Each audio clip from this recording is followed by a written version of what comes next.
नमस्कार साथियों, मैं योगेश जोशी और हम सीईटी स्नातक स्तर यानी ग्रेजुएशन लेवल एग्जाम 2024 का जो पूरा सिलेबस कवर करेंगे। आपके राजस्थान की प्राचीन सभ्यता वाला टॉपिक आपके सिलेबस में दिया है, उसको इस क्लास में हम पढ़ेंगे। तो शुरू करते हैं। आपके जो सिलेबस में है वो है कालीबंगा, आहड़, गणेश्वर, बालाथल। तो इन सभ्यताओं के बारे में दिया गया है, तो इनको पढ़ते हैं। तो शुरू करते हैं। सबसे पहले हम देखते हैं कालीबंगा सभ्यता। कालीबंगा सभ्यता कहाँ स्थित है? तो कालीबंगा सभ्यता स्थित है हनुमानगढ़ में, सरस्वती या घग्गर नदी के किनारे पर स्थित है। तो कालीबंगा सभ्यता कहाँ स्थित है? हनुमानगढ़ में है और सरस्वती या घग्गर नदी के किनारे स्थित है। दूसरा, आगे हम देखते हैं कालीबंगा की खोज किसने की थी? तो कालीबंगा सभ्यता की खोज की थी अमलानंद घोष ने। कब की थी? 1952 में। तो कालीबंगा सभ्यता की खोज की थी अमलानंद घोष ने और 1952 में की थी। तो ये अभी पढ़ने के बाद हम जो सीईटी के पुराने पेपरों में जो भी प्रश्न पूछे जा चुके हैं राजस्थान की प्राचीन सभ्यताओं से संबंधित, उनको भी डिस्कस करेंगे। तो कालीबंगा की खोज की थी अमलानंद घोष ने 1952 में। नेक्स्ट है कि कालीबंगा में उत्खनन का कार्य किन्होंने प्रारंभ किया था? तो कालीबंगा सभ्यता में उत्खनन का काम चालू किया था बीबी लाल तथा बी के थापर ने 1961-62 में। तो कालीबंगा सभ्यता में उत्खनन का काम किया था बीबी लाल तथा बी के थापर ने 1961 और 62 में किया था। नेक्स्ट हम देखते हैं कालीबंगा सभ्यता में कितने स्तर मिले? 5 स्तर मिले। ये वाला प्रश्न आपके सीईटी 2022 वाले पेपर में पूछा गया था कि कालीबंगा सभ्यता में कितने स्तर प्राप्त हुए? 5 स्तर प्राप्त हुए। ठीक है। तो इसमें से जो पहला और दूसरा जो स्तर है वो है प्राक हड़प्पा सभ्यता, यानी हड़प्पा से भी प्राचीन सभ्यता का माना गया है। तो कालीबंगा सभ्यता में कितने स्तर मिले हैं? 5। 1 2 3 4 5 इस टाइप से ये 5 स्तर मिले हैं। तो पहला और दूसरा स्तर है वो है क्या है? प्राक हड़प्पा सभ्यता। हड़प्पा से भी प्राचीन सभ्यता का माना गया है। तो जबकि तीसरा, चौथा और पांचवा जो स्तर है वह है हड़प्पा कालीन सभ्यता का माना गया है। तो कालीबंगा सभ्यता में 5 स्तर मिले हैं। पहला और दूसरा स्तर है प्राक हड़प्पा सभ्यता, यानी कि हड़प्पा से भी प्राचीन सभ्यता का है। जबकि तीसरा, चौथा और पांचवा जो स्तर है वो हड़प्पा सभ्यता से संबंधित है। आगे हम देखते हैं कालीबंगा सभ्यता से 2 टीले प्राप्त हुए। कितने? 2 टीले मिले हैं कालीबंगा सभ्यता से। तो पहला है जो है पूर्वी टीला और दूसरा क्या है? पश्चिमी टीला। पूर्वी टीला है उससे क्या है? साधारण बस्ती के प्रमाण मिले हैं। जबकि पश्चिमी टीला है उससे किसके? दुर्ग के प्रमाण मिले हैं। तो कालीबंगा सभ्यता में 2 टीले मिले हैं, पूर्वी टीला और पश्चिमी टीला। पूर्वी टीला से क्या मिले हैं? साधारण बस्ती के प्रमाण मिले हैं। जबकि पश्चिमी टीले से क्या मिले हैं? वह दुर्ग के प्रमाण मिले हैं। नेक्स्ट हम देखते हैं जुते हुए खेत के प्राचीनतम प्रमाण कहाँ से मिले हैं? कालीबंगा सभ्यता से पूछा जाता है प्रश्न कि जुते हुए खेत के प्राचीनतम प्रमाण मिले हैं कालीबंगा सभ्यता से। अग्नि वेदिकाओं या हवन कुंड के जो साक्ष्य मिले हैं वो भी कौन सी सभ्यता से? कालीबंगा सभ्यता से मिले हैं। तो जुते हुए खेत के प्रमाण कालीबंगा सभ्यता से, अग्नि वेदिकाओं या हवन कुंड के साक्ष्य मिले हैं वो भी कालीबंगा सभ्यता से मिले हैं। नेक्स्ट हम देखते हैं कालीबंगा सभ्यता में मकान बनाने हेतु धूप में सुखाई गई ईंटों का प्रयोग किया जाता था। तो कालीबंगा सभ्यता में क्या है? मकान बनाने के लिए किनका प्रयोग किया जाता था? धूप में सुखाई गई ईंटों का प्रयोग किया जाता था। तो आपके सीईटी 2022 में ये प्रश्न पूछा गया था कि निम्न में से किस सभ्यता में मकान बनाने में ईंटों का प्रयोग नहीं होता था? ठीक है। तो 3-4 ऑप्शन दिए हुए थे। तो और उसमें कालीबंगा में तो आपको पता है क्या है? होता था। ठीक है। तो मकान बनाने में धूप में सुखाई गई ईंटों का प्रयोग होता था। तो वो प्रश्न भी हम देखेंगे अभी लास्ट में। आगे हम देखते हैं कालीबंगा सभ्यता में लकड़ी या ईंट की नालियां बनी होती थी। तो कालीबंगा सभ्यता में जो नालियां बनी होती थी किसकी बनती थी? लकड़ी की और तथा ईंटों की बनती थी। नेक्स्ट है कालीबंगा सभ्यता में जो खिलौना, बैलगाड़ी तथा लकड़ी की मुहर प्राप्त हुई है। तो खिलौना, बैलगाड़ी तथा लकड़ी की जो मुहरें है वो कौन सी सभ्यता से मिली है? वो मिली है कालीबंगा सभ्यता से। खिलौना, बैलगाड़ी और लकड़ी की जो मुहरें है वो मिली है कालीबंगा सभ्यता से।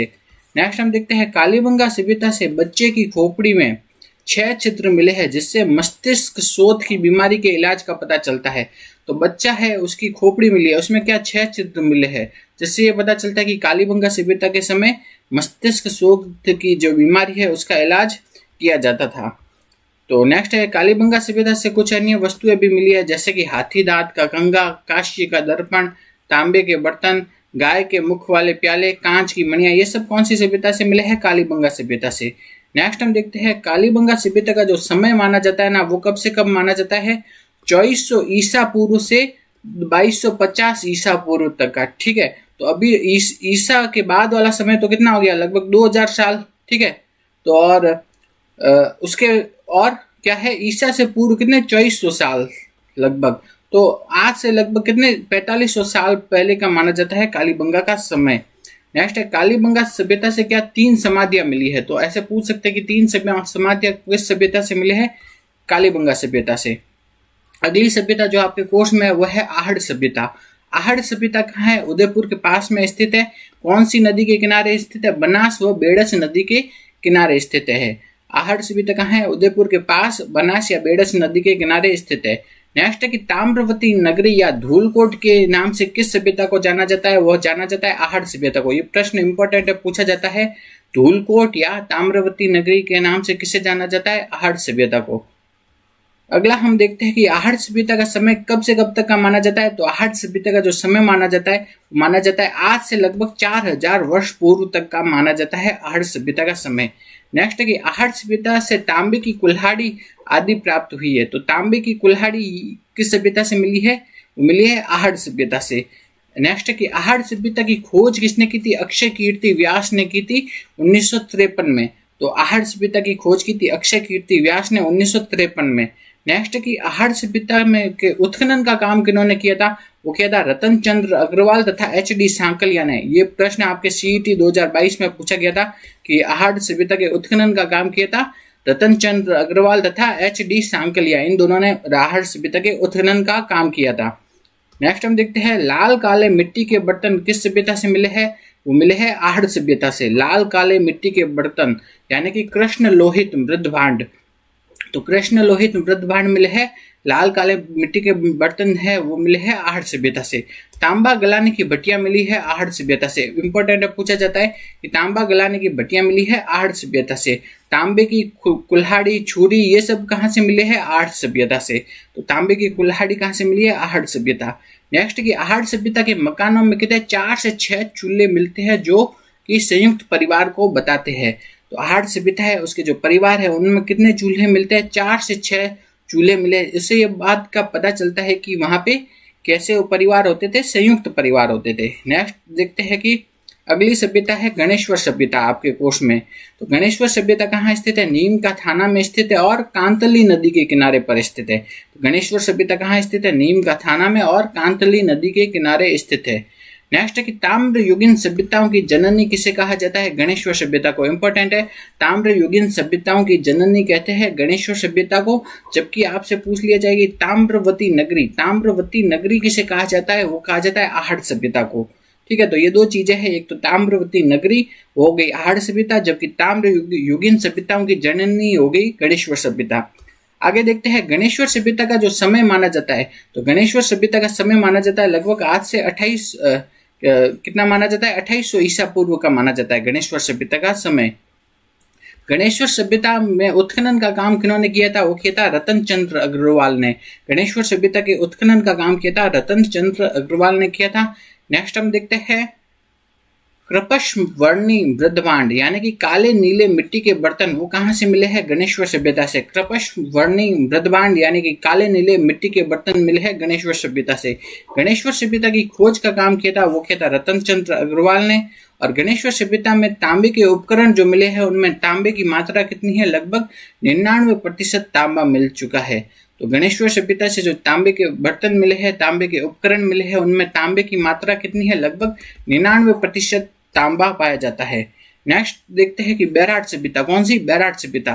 बैराट सभ्यता कहाँ स्थित है, बैराट सभ्यता स्थित है बीचक की पहाड़ी और भीम डूंगरी, जयपुर से बैराट सभ्यता के अवशेष मिले हैं। तो बैराट सभ्यता के अवशेष कहाँ से मिले हैं, बीजक की पहाड़ी तथा भीम डूंगरी आदि स्थानों से, जो कि कहाँ स्थित है, जयपुर में, वहां से बैराट सभ्यता के अवशेष मिले हैं। बीजक की पहाड़ी, भीम डूंगरी, जयपुर से बैराट सभ्यता के अवशेष मिले हैं। नेक्स्ट हम देखते हैं बैराट सभ्यता के उत्खनन का काम किन्होंने किया था, तो बैराट सभ्यता है उनके उत्खनन का काम किया था दयाराम साहनी, नील रत्न बनर्जी और कैलाशनाथ दीक्षित। ठीक है, किन्होंने, दयाराम साहनी, नील रत्न बनर्जी और कैलाशनाथ दीक्षित, इन सभी ने बैराट सभ्यता के उत्खनन का काम किया था। आगे हम देखते हैं सम्राट अशोक के बौद्ध धर्म का अनुयायी होने का प्रमाण किससे मिलता है, वो मिलता है बाबरू अभिलेख से। तो ये पूछा जाता है कि बौद्ध धर्म के अनुयायी होने का जो प्रमाण मिलता है वो कहाँ से मिलता है, वो मिलता है बाबरू अभिलेख से मिलता है। और भाब्रू अभिलेख कहाँ से मिला है? वो मिला है बैराट सभ्यता से। तो भाब्रू अभिलेख या सम्राट अशोक के जो बौद्ध धर्म के अनुयायी होने का जो प्रमाण मिलता है वो कहाँ से मिलता है? बैराट सभ्यता से मिलता है। और भाब्रू अभिलेख की जो खोज की थी वो किन्होंने की थी? कैप्टन बर्ट ने की थी। नेक्स्ट हम देखते हैं बौद्ध स्तूप, बौद्ध मंदिर या गोल मंदिर, ये इसके साक्ष्य कहाँ से मिले हैं? बैराट सभ्यता से। इंपॉर्टेंट है, पूछा जाता है कि बौद्ध मंदिर या बौद्ध स्तूप या गोल मंदिर, इन सभी के प्रमाण मिले हैं बैराट सभ्यता से। नेक्स्ट हम देखते हैं चीनी यात्री युआन च्वांग ने अपनी यात्रा का वर्णन किस सभ्यता में किया है? वो किया है बैराट सभ्यता में, बैराट सभ्यता का वर्णन किया है। तो चीनी यात्री जो युआन च्वांग आया था ना, उसने अपनी यात्रा का जो वर्णन किया है उसमें किस सभ्यता के बारे में उसने बताया है? वो बताया है बैराट सभ्यता से। ये भी आपके आरबीएसई बोर्ड की किताब में लिखा गया है, तो इम्पोर्टेंट है कि जो चीनी यात्री ने जो किस सभ्यता का वर्णन किया था वो किया था बैराट सभ्यता का। आगे देखते हैं चांदी की मुद्रा जो कि पंचमार्क है वो कहाँ से मिली है? वो मिली है बैराट सभ्यता से। चांदी की मुद्रा या पंचमार्क मिली है बैराट सभ्यता से। नेक्स्ट की हाथ से बुना हुआ वस्त्र, हाथ से बुना हुआ, नेक्स्ट की हाथ से बुना हुआ जो वस्त्र मिला है वो कहाँ से मिला है? एक तो बैराट और बालाथल, इन दोनों सभ्यताओं से मिला है हाथ से बुना हुआ वस्त्र। तो हाथ से बुना हुआ वस्त्र मिला है एक तो बैराट और दूसरा बालाथल, इन दोनों सभ्यताओं से मिला है हाथ से बुना हुआ वस्त्र। आगे हम देखते हैं भारतीय यूनानी शासकों के सिक्के, भारतीय यूनानी शासक है उनके सिक्के कहाँ से मिले हैं? वो मिले हैं बैराट सभ्यता से। तो ये प्रश्न भी आपके सीईटी 2022 में पूछा गया था कि भारतीय यूनानी शासकों, ठीक है, जो उनके सिक्के कहाँ से मिले हैं? वो मिले हैं बैराट सभ्यता से। नेक्स्ट देखते हैं कि बैराट सभ्यता से और कौन कौन सी वस्तुएं मिली है? वो मिली है स्वास्तिक एवं त्रिरत्न चिन्हित घड़े। तो स्वास्तिक और त्रिरत्न का जो चिन्ह बनाया हुआ जो घड़े है वो कहाँ से मिला है? बैराट सभ्यता से। दीपक मिला है बैराट सभ्यता से। नाचता हुआ पक्षी, लोहे की कील, ये सब मिले है बैराट सभ्यता से। बैराट सभ्यता के बाद में आपके जो कोर्स में है वो है बालाथल सभ्यता। बालाथल सभ्यता है वो क्या है? उदयपुर से 42 किलोमीटर दूर ऊंठाला गांव, जो कि कहाँ है? वल्लभ नगर में स्थित है। तो बालाथल सभ्यता है वो कहाँ है? उदयपुर से कितने? 42 किलोमीटर दूर स्थित एक गांव है जिसका नाम है ऊंठाला गांव, और उसे वर्तमान में क्या कहते हैं? वल्लभ नगर, वहां पे स्थित है बालाथल सभ्यता। और ये बालाथल सभ्यता किस नदी के किनारे है? बनास नदी के किनारे। तो बालाथल सभ्यता कहाँ है? उदयपुर से 42 किलोमीटर दूर ऊंठाला गांव या जिसका वर्तमान नाम क्या है? वल्लभ नगर, वहां पे स्थित है और बनास नदी के किनारे स्थित है। बालाथल सभ्यता के उत्खनन का काम किया था प्रोफेसर वीएन मिश्र ने, जो कहाँ के थे? वो थे दक्कन कॉलेज पूना के। तो बालाथल सभ्यता के उत्खनन का काम किया था दक्कन कॉलेज पूना के प्रोफेसर वीएन मिश्र ने। कब? 1993 में। नेक्स्ट देखते हैं बालाथल सभ्यता का समय कब से कब का माना जाता है? 3200 ईसा पूर्व का माना जाता है बालाथल सभ्यता का समय। नेक्स्ट है दुर्गीकरण के सर्वप्रथम अवशेष कहाँ से मिले हैं? बालाथल सभ्यता से। तो दुर्गीकरण, दुर्ग के सबसे पहले अवशेष मिले हैं बालाथल सभ्यता से। इंपॉर्टेंट है, सीईटी 2022 में भी आपके पूछा गया था कि दुर्गीकरण के सबसे पहले अवशेष मिले थे बालाथल सभ्यता से। नेक्स्ट है कि 11 कमरों के बड़े भवन कहाँ से मिले? 11 कमरों के बड़े भवन भी मिले हैं बालाथल सभ्यता से। लोहा गलाने की भट्टियां मिली है बालाथल सभ्यता से, जबकि तांबा गलाने की भट्टियां कहाँ से मिली थी? वो मिली थी आहड़ सभ्यता से। लोहा गलाने की भट्टियां तो मिली है बालाथल, और जबकि तांबा गलाने की भट्टियां जो मिली थी आहड़ सभ्यता से मिली थी। नेक्स्ट हम देखते हैं बालाथल सभ्यता से बुना हुआ वस्त्र प्राप्त हुआ है, और बालाथल सभ्यता क्या है? ताम्र पाषाणकालीन सभ्यता है। ये सब आपके आरबीएसई बोर्ड की बुक से लिया गया है। तो बुना हुआ वस्त्र कहाँ से मिले हैं? बालाथल सभ्यता से। तो ये हो गए। अब आपके जो सीईटी 2022 का पेपर हुआ था उसमें जो सीईटी 2022 के जो पेपर में आपके जो राजस्थान की प्राचीन सभ्यताओं से जो भी प्रश्न पूछे गए थे उनको अब देखते हैं। तो सबसे पहला प्रश्न पूछा गया था, निम्नलिखित में से किस पुरातात्विक स्थल से यूनानी शासक मिनांडर की मुद्राएं प्राप्त हुई है? तो यूनानी शासक मिनांडर की मुद्राएं कहाँ से प्राप्त हुई है? वह है बैराट सभ्यता से। कहाँ से? बैराट सभ्यता से मिली है यूनानी शासक मिनांडर की मुद्राएं। आगे अगला प्रश्न देखते हैं, निम्नलिखित में से बौद्ध धर्म से संबंधित पुरातात्विक अवशेष कहाँ मिले हैं?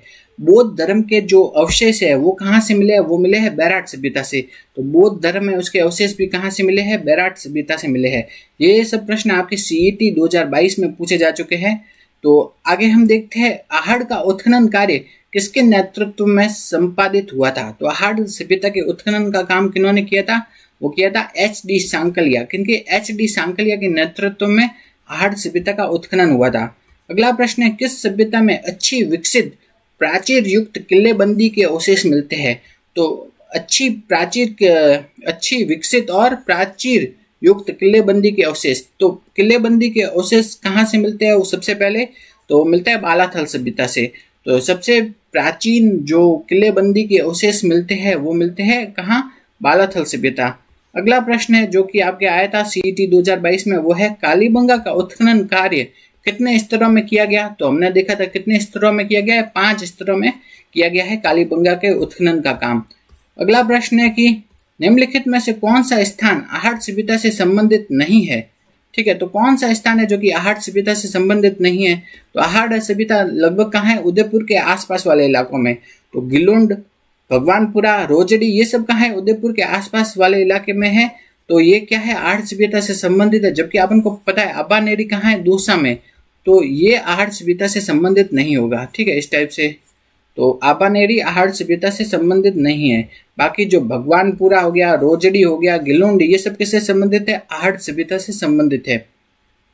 आगे देखते हैं धूलकोट कहाँ स्थित है? तो धूलकोट कहाँ स्थित है? वह है आहट सभ्यता में। तो धूलकोट या ताम्रवती नगरी किसे कहा जाता था? हमने देखा था ताम्रवती नगरी कहा जाता था आहट सभ्यता को। धूलकोट कहाँ स्थित है? आहट सभ्यता में स्थित है। अगला प्रश्न जो CET 2022 में पूछा गया था वो है, निम्नलिखित में से किस संस्कृति को बनास संस्कृति भी कहा जाता है? तो बनास संस्कृति किसे कहा जाता है? आहट सभ्यता। आहट सभ्यता कौन सी? बनास या बेड़च नदी के किनारे स्थित है, इसलिए इसे क्या कहा जाता है? बनास संस्कृति भी कहते हैं। अगला प्रश्न है कि किस सभ्यता में मकान एवं बस्तियां बनाने में ईंटों का प्रयोग नहीं होता था? तो देखो कालीबंगा में ईंटों का प्रयोग होता था, आहट सभ्यता में भी ईंटों का प्रयोग होता था और बेराट में भी ईंटों का प्रयोग होता था। लेकिन जो गणेश्वर सभ्यता है उसमें ईंटों का प्रयोग नहीं होता था। प्रमुख साहित्यिक कृतियां हैं और वो किसने लिखी है, वो किनके द्वारा रचना की गई है, उसके बारे में देखेंगे। तो इससे आपके CET एग्जाम में प्रश्न पूछा जाता है, तो उसी को देखते हैं। पहले हम ये पढ़ते हैं और बाद में हम देखेंगे कि आपके पिछले CET परीक्षाओं में क्या क्या प्रश्न पूछे जा चुके हैं, उन प्रश्नों को भी इस क्लास में हम देखेंगे। तो शुरू करते हैं। सबसे पहले हम देखते हैं कुवलयमाला। कुवलयमाला उसकी रचना किसने की थी? कुवलयमाला की रचना की थी उद्योतन सूरी ने। तो कुवलयमाला की रचना किसने की थी? उद्योतन सूरी ने।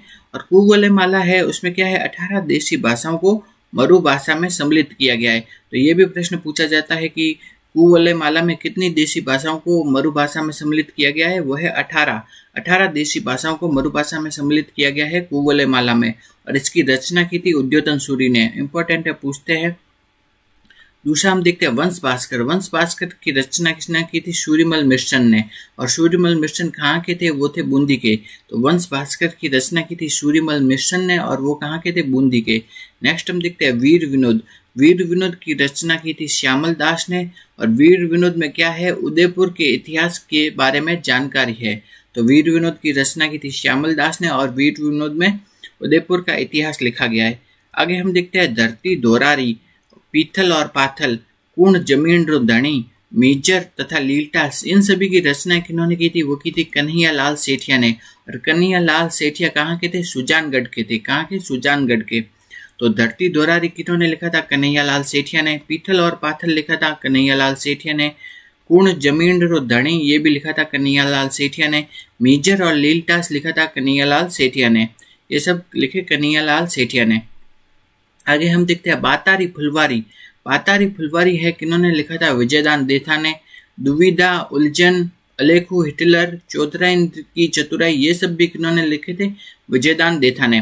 तो बातारी फुलवारी है वो किन्होंने लिखा था? विजयदान देथा ने। और बातारी फुलवारी कितने खंडों में लिखा गया है? वह 14 खंडों में। तो ये वाला प्रश्न आपके CET 2022 में पूछा गया था कि बातारी फुलवारी कितने खंडों में लिखा गया है? 14 खंडों में। नेक्स्ट हम देखते हैं। तो ऐसे ये प्रश्न भी पूछा जाता है कि कौन से लेखक का उपनाम बीजी है? तो बीजी किनका उपनाम है? वह है विजयदान देथा। विजयदान देथा का उपनाम क्या है? बीजी। और विजयदान देथा का जो जन्म हुआ था वो कहाँ हुआ था? बोरुंदा में हुआ था विजयदान देथा का जन्म। तो बातारी फुलवारी, दुविधा, उलझन, ये सब किन्होंने लिखे थे? विजयदान देथा ने। नेक्स्ट हम देखते हैं एक मूवी है पहेली। पहेली मूवी है ना, वो किनकी? शाहरुख खान की, रानी मुखर्जी, अमिताभ बच्चन, इन सब की मूवी है। तो इसमें क्या है? ये जो पहली मूवी है ना वो क्या है, विजयदान देथा की एक कहानी पर बनी है। वो कौन सी कहानी है? दुविधा। तो विजयदान देथा ने एक कहानी लिखी थी दुविधा, उसी पर आगे चल करके क्या बनी? पहली मूवी बनी है। नेक्स्ट हम देखते हैं प्राचीन भारतीय लिपिमाला। क्या है? प्राचीन भारतीय लिपिमाला। तो प्राचीन भारतीय लिपिमाला की रचना किन्होंने की थी? वो की थी गौरी शंकर हीराचंद ओझा ने। प्राचीन भारतीय लिपिमाला की रचना की थी गौरी शंकर हीराचंद ओझा। ये वाला प्रश्न में आपके सीईटी एग्जाम 2022 में पूछा जा चुका है कि प्राचीन भारतीय लिपिमाला की रचना की थी गौरी शंकर हीराचंद ओझा ने की थी।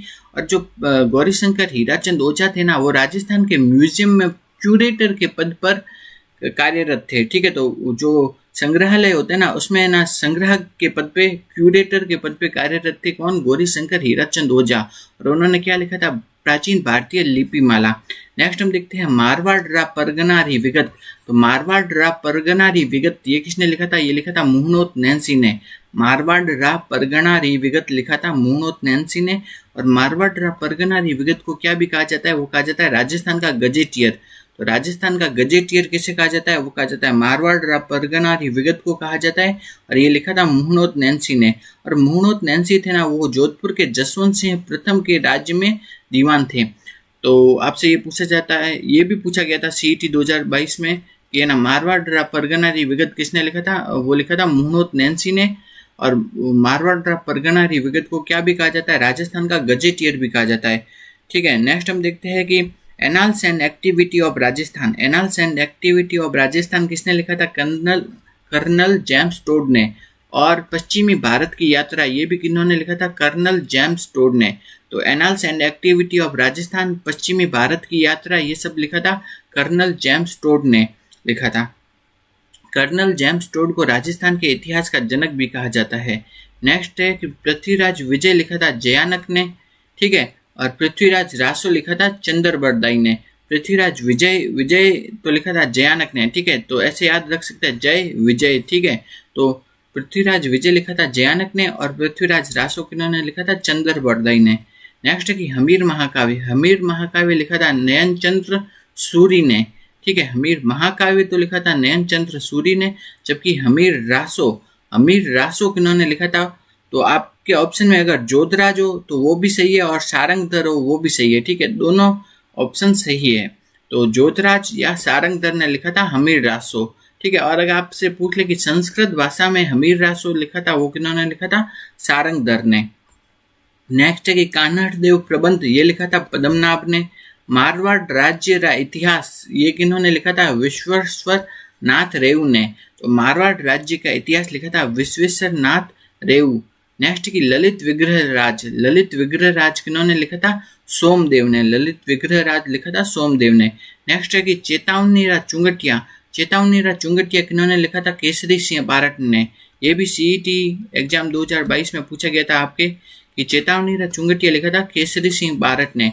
तो इस चेतावनी के चुंगटिया, इसको सुनकर के ही उदयपुर के जो राणा फतेह सिंह थे, उन्होंने दिल्ली के दरबार में शामिल होने से मना कर दिया। ठीक है, तो चेतावनी का चुंगटिया लिखा था केसरी सिंह बारट ने और इसको सुनकर के दिल्ली के उदयपुर के राणा फतेह सिंह ने क्या दिल्ली के दरबार में शामिल होने से मना किया था।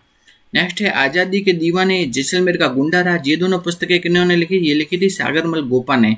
आजादी के दीवाने या जैसलमेर का गुंडा राज, ये पुस्तक लिखी सागरमल गोपा ने लिखी थी। ये भी सीईटी 2022 में आपके पूछा जा चुका है। नेक्स्ट है कि वीर सतसई हो गया, वंश भास्कर हो गया, बलवंत विलास, राम रंजाट, सती रासो, ये सब किसने लिखे थे? सूर्यमल मिश्र ने लिखे थे। ये सब इंपॉर्टेंट है। तो वीर सतसई हो गया, वंश भास्कर, बलवंत विलास, राम रंजाट, सती रासो, ये सब लिखे थे सूर्यमल मिश्र ने। और सूर्यमल मिश्र थे ना, वो क्या है? बूंदी के राम सिंह के दरबारी कवि थे। तो वीर सतसई हो गया, वंश भास्कर, बलवंत विलास, राम रंजाट, सती रासो, ये सब लिखे सूर्यमल मिश्र ने। और वो सूर्यमल मिश्र बूंदी के राम सिंह के दरबारी कवि थे। तो वंश भास्कर में क्या लिखा गया है? बूंदी के राज्य का इतिहास लिखा गया है। ठीक है, तो नेक्स्ट हम देखते हैं इलान देनी आपनी हालरिये हुलराय, ये वाली जो लाइन्स है ना, ये कहाँ से ली गई है? ये वाली लाइनें ली गई है वीर सतसई से। और वीर सतसई किन्होंने लिखी थी? सूर्यमल मिश्रण ने लिखी थी। तो ये वाला प्रश्न भी आपके सीईटी 2022 में पूछा जा चुका है कि ईला न देनी आपनी हालरिये हुलराए, ये वाली लाइन कहाँ से ली गई है? वीर सतसई से ली गई है। नेक्स्ट है वंश भास्कर। वंश भास्कर को रचना किन्होंने की थी? सूर्यमल मिश्रण ने, लेकिन वो अपने जीवन काल में इसे पूरा नहीं कर पाए थे। तो उनकी मृत्यु के पश्चात है ना वंश भास्कर को पूरा करने का काम किन्होंने किया? मुरारी दान ने। तो वंश भास्कर को पूरा किन्होंने किया था? मुरारी दान ने। और मुरारी दान कौन थे? वो थे सूर्यमल मिश्रण के दत्तक पुत्र थे। तो वंश भास्कर को पूरा करने का जो काम किया था वो किन्होंने किया था? मुरारी दान ने। और वो सूर्यमल मिश्रण के दत्तक पुत्र थे। और वंश भास्कर में लिखा क्या गया है? वो है बूंदी राज्य का इतिहास के बारे में लिखा गया है वंश भास्कर में। अगला प्रश्न है नरपति बीसलदेव रासो। बीसलदेव रासो किन्होंने लिखा था? तो बीसलदेव रासो लिखा था नरपति नालह ने। तो बीसलदेव रासो लिखा था नरपति नालह ने लिखा था। ये वाला प्रश्न पूछा जाता है बहुत कि बीसलदेव रासो किन्होंने लिखा था? नरपति नालह ने लिखा था। और बीसलदेव रासो में है क्या? वो है सांबर के जो बीसलदेव थे और उनकी जो राजमती थी, ठीक है, इन दोनों की प्रेम कथा के बारे में लिखा गया है। तो सांबर के बीसलदेव और राजमती की प्रेम कथा के बारे में लिखा गया है बीसलदेव रासो, और ये लिखा था नरपति नालह ने लिखा था। तो विग्रहराज चतुर्थ थे ना, तो वो उनका ही दूसरा नाम क्या था? बीसलदेव। तो विग्रहराज चतुर्थ का ही दूसरा नाम क्या था? बीसलदेव। और बीसलदेव तथा राजमती की प्रेम कथा के बारे में लिखा गया है क्या? बीसलदेव रासो। और लिखा किन्होंने था? नरपति नालह ने लिखा था। नेक्स्ट है प्रबंध चिंतामणि। प्रबंध चिंतामणि की रचना की थी मेरुतंग ने। राजरूपक की रचना की थी वीरपाण ने। राजविलास की रचना की थी कविमान ने। राज रत्नाकर की रचना की थी सदाशिव ने। फाटका जंजाल किन्होंने लिखा? शिवचंद्र भरतिया ने। नेक्स्ट है कि राजस्थानी भाषा शब्दकोश की रचना की थी सीताराम लालस ने। तो राजस्थानी भाषा है उसका जो शब्दकोश है, ठीक है, डिक्शनरी, उसकी रचना किसने की थी? सीताराम लालस ने। ये वाला प्रश्न भी आपके सीईटी 2022 में पूछा जा चुका है। राजस्थानी भाषा शब्दकोश किन्होंने लिखा था? सीताराम लालस ने। नेक्स्ट है कि बादली लिखा चंद्रसिंह विरकाली ने। राव जेतसिरो छंद लिखा था बीठू सूजा ने। राव जेतसिरो छंद किन्होंने लिखा था? बीठू सूजा ने लिखा था। नेक्स्ट हम देखते हैं जोधपुर व जयपुर की स्थापना की तिथि को कौन बताता है? वो बताता है बांकीदास रिख्यात। तो बांकीदास रिख्यात है वो क्या है? जयपुर तथा जोधपुर इन दोनों की स्थापना तिथि के बारे में बताता है। बांकीदास किसके दरबारी कवि थे? तो बांकीदास थे जोधपुर के मान सिंह थे ना, उनके दरबारी कवि थे बांकीदास। नेक्स्ट की मुंडियार रिख्यात है, उसमें क्या है? जोधपुर के राठौड़ राज्य का इतिहास के बारे में लिखा गया है मुंडियार रिख्यात, ठीक है। तो जोधपुर के राठौड़ों के इतिहास के बारे में किस में लिखा गया है? वो लिखा गया है मुंडियार रिख्यात।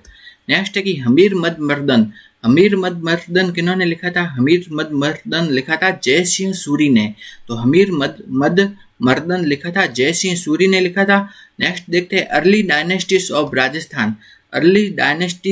राजस्थान, वो लिखा था दशरथ शर्मा ने। ये प्रश्न भी पूछा गया था आपके सीईटी 2022 में। अर्ली डायनेस्टीज ऑफ राजस्थान लिखा था दशरथ शर्मा ने। नेक्स्ट ढोला मारूरा दुहा, ये लिखा था कवि कल्लोल ने। पग फेरो लिखा था मणि मधुकर ने। पग फेरो किन्होंने लिखा था? मणि मधुकर ने। मिट्टी का कलंक लिखा था यादवेंद्र शर्मा ने। बाथा में भूगोल लिखा था हरीश बादानी ने। किन्होंने? हरीश बादानी ने लिखा था बाथा में भूगोल। राधा किन्होंने लिखा था? सत्य प्रकाश जोशी ने। स्वतंत्र बावनी किन्होंने लिखा था? तेज कवि जैसलमेरी ने। स्वतंत्र बावनी लिखा था तेज कवि जैसलमेरी ने। नेक्स्ट की राग मंजरी और राग माला, ये लिखा था पुंडरिक विठल ने। राग मंजरी और राग माला ये दोनों किन्होंने लिखा था? पुंडरिक विठल। नेक्स्ट है समर इच्छा कहा, ये लिखा था हमीर भद्र सूरी ने। समर इच्छा कहा किन्होंने लिखा था? हमीर भद्र सूरी ने। राग कल्पद्रुम और राग रत्नाकर ये दोनों लिखे थे कृष्णानंद व्यास ने। नेक्स्ट है कि रणमल छंद लिखा था श्रीधर व्यास ने। इंपॉर्टेंट है, पूछते हैं। रणमल छंद लिखा था श्रीधर व्यास ने। वेली किशन रुक्मणेरी किन्होंने लिखा था? पृथ्वीराज राठौड़ ने, जो कि अकबर के दरबारी कवि थे। तो ये भी इंपॉर्टेंट है, पूछते हैं कि वेली किशन रुक्मणेरी किन्होंने लिखा था? वो लिखा था पृथ्वीराज राठौड़ ने, जो कि अकबर के दरबारी कवि थे। शायद सीईटी 2022 में ये पूछा गया था कि वेली किशन रुक्मणेरी लिखने वाले किसके दरबार में दरबारी कवि थे? तो वो थे अकबर के दरबार में, ठीक है। और लिखा तो किन्होंने था? पृथ्वीराज राठौड़ ने। और वो दरबारी कवि किनके थे? अकबर के। नेक्स्ट हम देखते हैं राम रासो। राम रासो लिखा था माधोदास दधवाड़िया ने। ईश्वरदास एवं देवयान लिखा था हरिरस और देवयान लिखा था ईश्वरदास ने। नागदमन लिखा था सैयाजी झूला ने। रघुनाथ रूपक लिखा था कवि मंछाराम ने। तो रघुनाथ रूपक किन्होंने लिखा था? कवि मंछाराम ने। नेक्स्ट है अचलदास खीचीरी वचनिका। अचलदास खीचीरी वचनिका लिखा था शिवदास गार्डन ने। अचलदास खीचीरी वचनिका जो लिखा था वो किन्होंने लिखा था? शिवदास गार्डन ने। अचलदास खीचीरी वचनिका में क्या है? गागरून राज्य के इतिहास के बारे में बताया गया है अचलदास खीचीरी वचनिका में। नेक्स्ट है सगत रासो। सगत रासो लिखा था गिरधर आशिया ने। खुमान रासो। खुमान रासो लिखा था दौलत विजय ने। रतन रासो। रतन रासो लिखा था कुंभकर्ण ने। नेक्स्ट है कि सेनानी। सेनानी लिखा था मेघराज मुकुल ने। किन्होंने? मेघराज मुकुल ने लिखा था सेनानी। नेक्स्ट है विरुद्ध छतरी, किरतार बावनी, वीरमदेव सोलंकीरा दुहा, ये सब किन्होंने लिखा था? दुर्सा आढ़ा ने। एक तो हो गया विरुद्ध छतरी, दूसरा हो गया किरतार बावनी और तीसरा हो गया वीरमदेव सोलंकीरा दुहा, ये सब लिखा था दुर्सा आढ़ा ने, ठीक है। तो ये भी पूछते हैं कि विरुद्ध छतरी, किरतार बावनी, वीरमदेव सोलंकीरा दुहा लिखा दुर्सा आढ़ा ने। नेक्स्ट है बीकानेर रे राठौड़ और ख्यात, ये किन्होंने लिखा था? दयालदास ने। बीकानेर रे राठौड़ और ख्यात लिखा था दयालदास ने। समंदर और थार, जोग संजोग, चांदा सेठानी, हूँ को गोरी किण पीवरी, ये सब किन्होंने लिखा था? यादवेंद्र शर्मा ने। समंदर और थार, जोग संजोग, चांदा सेठानी, हूँ गोरी किण पीवरी, ये लिखा था यादवेंद्र शर्मा ने। नेक्स्ट की परनियोड़ी कवारी, धोरारी धोरी, एक बिंदनी दो बिंद, ये सब लिखे थे नथमल जोशी ने। ये सब किन्होंने लिखे? नथमल जोशी ने। नेक्स्ट है मुगती। मुगती किन्होंने लिखा था? मिठेश निर्मोही ने। मुगती किन्होंने लिखा था? मिठेश निर्मोही ने। इंपॉर्टेंट है, मुगती जो कविता है, मुगती कविता संग्रह किन्होंने लिखा था? मिठेश निर्मोही ने। फुतुहात ए आलमगिरी। फुतुहात ए आलमगिरी लिखा था ईश्वरदास नागर ने। इंपॉर्टेंट है, ये पूछा गया था CET 2022 में। फुतुहात ए आलमगिरी लिखा था ईश्वरदास नागर ने। नेक्स्ट है पाबू प्रकाश। पाबू प्रकाश लिखा था मोड़जी आसिया ने। ये आपके असिस्टेंट प्रोफेसर एग्जाम में भी पूछा गया था, CET में भी पूछा गया था, बहुत इंपॉर्टेंट है। पाबू प्रकाश लिखा था मोड़जी आसिया। नेक्स्ट है राज प्रकाश लिखा था किशोरदास ने। और राजवल्लभ लिखा था मंडन ने, ठीक है। राजवल्लभ किन्होंने लिखा था? मंडन ने लिखा था। और मंडन कौन थे? वो है महाराणा कुंभा के दरबार में जो शिल्पी थे ना, वो थे मंडन, और उन्होंने लिखा था राजवल्लभ। इंपॉर्टेंट है कि राजवल्लभ किन्होंने लिखा था? मंडन ने, ठीक है। तो मंडन कौन थे? महाराणा कुंभा के दरबारी शिल्पी। नेक्स्ट है अमर काव्य वंशावली। अमर काव्य वंशावली लिखी थी रना में। राजस्थान की प्रमुख बोलियां या राजस्थान की क्षेत्रीय बोलियां, तो उसके बारे में देखेंगे। तो सबसे पहले हम देखते हैं कि राजस्थान भाषा के लिए सबसे पहले राजस्थानी शब्द का प्रयोग किसने किया। तो ये प्रश्न इंपॉर्टेंट है, पूछा जाता है बार बार कि राजस्थान की भाषा के लिए सबसे पहले जो राजस्थानी शब्द दिया था वो दिया था जॉर्ज अब्राहम ग्रेसन ने। किन्होंने दिया था? जॉर्ज अब्राहम ग्रेसन ने राजस्थान की भाषा के लिए सबसे पहले राजस्थानी शब्द दिया। और उन्होंने ये शब्द कब दिया था? 1912 में अपनी पुस्तक लिंग्विस्टिक सर्वे ऑफ इंडिया। तो राजस्थान की भाषा के लिए सबसे पहले राजस्थानी शब्द दिया जॉर्ज अब्राहम ग्रेसन ने 1912 में अपनी पुस्तक लिंग्विस्टिक सर्वे ऑफ इंडिया में। इंपॉर्टेंट है, तो लिंग्विस्टिक सर्वे ऑफ इंडिया पुस्तक किसने लिखी? जॉर्ज अब्राहम ग्रेसन ने। और उस पुस्तक में ही उन्होंने राजस्थान की भाषा को क्या कहा? राजस्थानी। दूसरा हम देखते हैं ग्रेसन ने राजस्थान की बोलियों को मुख्यतः कितने भागों में बांटा? 5 भागों में। तो ग्रेसन ने जो राजस्थान की बोलियां हैं उसको 5 भागों में बांटा। तो उसके आगे हम देखते हैं राजस्थान की प्रमुख बोलियां कौन कौन सी है वो देखते हैं। तो पहला आ गया मारवाड़ी। मारवाड़ी बोली है वो कहाँ बोली जाती है? वो बोली जाती है पश्चिमी राजस्थान वाले इलाकों में, जैसलमेर, जोधपुर वाला जो ये इलाका है ना, बीकानेर वगैरह, इस टाइप इधर बोली जाती है मारवाड़ी बोली। तो मारवाड़ी की जो प्रमुख उपबोलियां है वो कौन कौन सी है? तो आपसे ये पूछा जाता है ये उपबोलियां किसकी है? तो थली, गोडवाड़ी, ढाटी, ये सब किसकी उपबोलियां? ये है मारवाड़ी की। तो मारवाड़ी की उपबोलियां कौन सी है? थली, गोडवाड़ी, ढाटी। तो ये सब किसकी उपबोलियां है? मारवाड़ी की। आगे हम देखते हैं मेवाड़ी। मेवाड़ी बोली कहाँ बोली जाती है? उदयपुर, चित्तौड़, राजसमंद, भीलवाड़ा वाले इलाकों में, यानी जो मेवाड़ वाला इलाका है वहाँ बोली जाती है मेवाड़ी बोली बोली जाती है।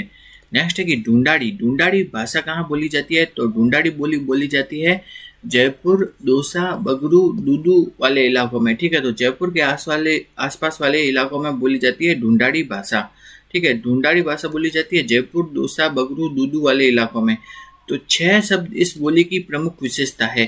तो 6 कोई भी वाक्य के पीछे 6 लगाते हैं ना, वो किसकी विशेषता है? वो है ढूंढाड़ी की विशेषता है। तो ढूंढाड़ी की उपबोलियां कौन कौन सी है? वो है तोरावाटी, राजावाटी और नागरचोल। तो तोरावाटी, राजावाटी, नागरचोल ये किसकी उपबोलियां है? ये है ढूंढाड़ी की उपबोलियां है। नेक्स्ट हम देखते हैं आगे हाड़ौती। हाड़ौती बोली कहाँ बोली जाती है? वो बोली जाती है कोटा, बूंदी, बारा, झालावाड़, यानी कि हाड़ौती बोली जाती है कोटा, बूंदी, बारा, झालावाड़ वाले इलाकों में। नेक्स्ट की मेवाती। मेवाती बोली कहाँ बोली जाती है? वह अलवर, भरतपुर वाले इलाकों में, मेवात रीजन में बोली जाती है। नेक्स्ट है वागड़ी। वागड़ी बोली कहाँ बोली जाती है? वह है डूंगरपुर और बांसवाड़ा में। तो वागड़ी है, वागड़ी से 2 शब्द आते हैं, ये थोड़ा ध्यान में रखना है। तो वागड़ी क्या है? 2 शब्द है, एक तो बागड़ी और दूसरा है वागड़ी, ठीक है। एक तो है क्या? बागड़ी और दूसरा वागड़ी। तो बागड़ी है वो तो क्या है? मारवाड़ी की उपबोली है। बागड़ी तो क्या है? मारवाड़ी की उपबोली है, जो कि गंगानगर और हनुमानगढ़ वाला इलाका है ना, वहां पे बोली जाती है बांगड़ी, ठीक है। जबकि जो वागड़ी है, वागड़ी वो क्या है? एक प्रमुख बोली है राजस्थान की, वो बोली जाती है डूंगरपुर, बांसवाड़ा में। तो ये 2 चीजें याद रखना है। एक तो वागड़ी, वागड़ी तो कहाँ बोली जाती है? डूंगरपुर, बांसवाड़ा में। जबकि जो बांगड़ी है, बांगड़ी बोली जाती है गंगानगर, हनुमानगढ़ में बोली जाती है। और बांगड़ी क्या है? मारवाड़ी की उपबोली है। तो ये थोड़ा याद रखना है। तो अब हम आगे देखते हैं। हाँ, तो ये वागड़ी, वागड़ी कहाँ बोली जाती है? डूंगरपुर और बांसवाड़ा वाले इलाकों में। नेक्स्ट हम देखते हैं मालवी। मालवी बोली कहाँ बोली जाती है? प्रतापगढ़ में बोली जाती है। मालवी बोली जाती है प्रतापगढ़ में। और मालवी की उपबोलियां कौन कौन सी है? एक तो है रांगड़ी और दूसरी निमाड़ी। तो रांगड़ी और निमाड़ी ये किसकी उपबोलियां है? मालवी की। आगे देखते हैं कि शेखावाटी। शेखावाटी बोली कहाँ बोली जाती है? शेखावाटी वाले इलाके में, चूरू, झुंझुनू, सीकर, इस इलाके में बोली जाती है शेखावाटी। नेक्स्ट है मराठी तथा एमपी की भाषा का प्रभाव किस बोली पर देखा जाता है? वह है मालवी। मालवी भाषा है राजस्थान की, उस पर मराठी और एमपी की बोली का प्रभाव देखा जाता है। नेक्स्ट है गुजराती बोली का प्रभाव किस पे देखा जाता है? वांगड़ी पे देखा जाता है, वागड़ी पे। ब्रज भाषा तथा हरियाणवी का प्रभाव किस पे देखा जाता है? वो देखा जाता है मेवाती बोली पे देखा जाता है।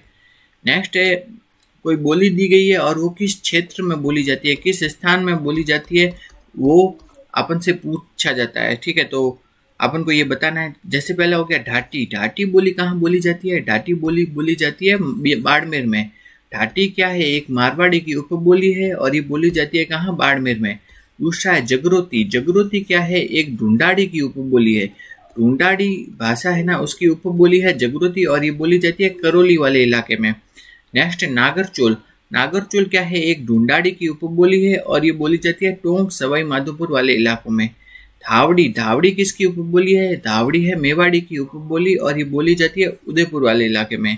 नेक्स्ट है गोडवाड़ी। गोडवाड़ी क्या है? एक मारवाड़ी की उपबोली है और ये बोली जाती है जालोर, सिरोही और पाली वाले इलाकों में बोली जाती है गोडवाड़ी।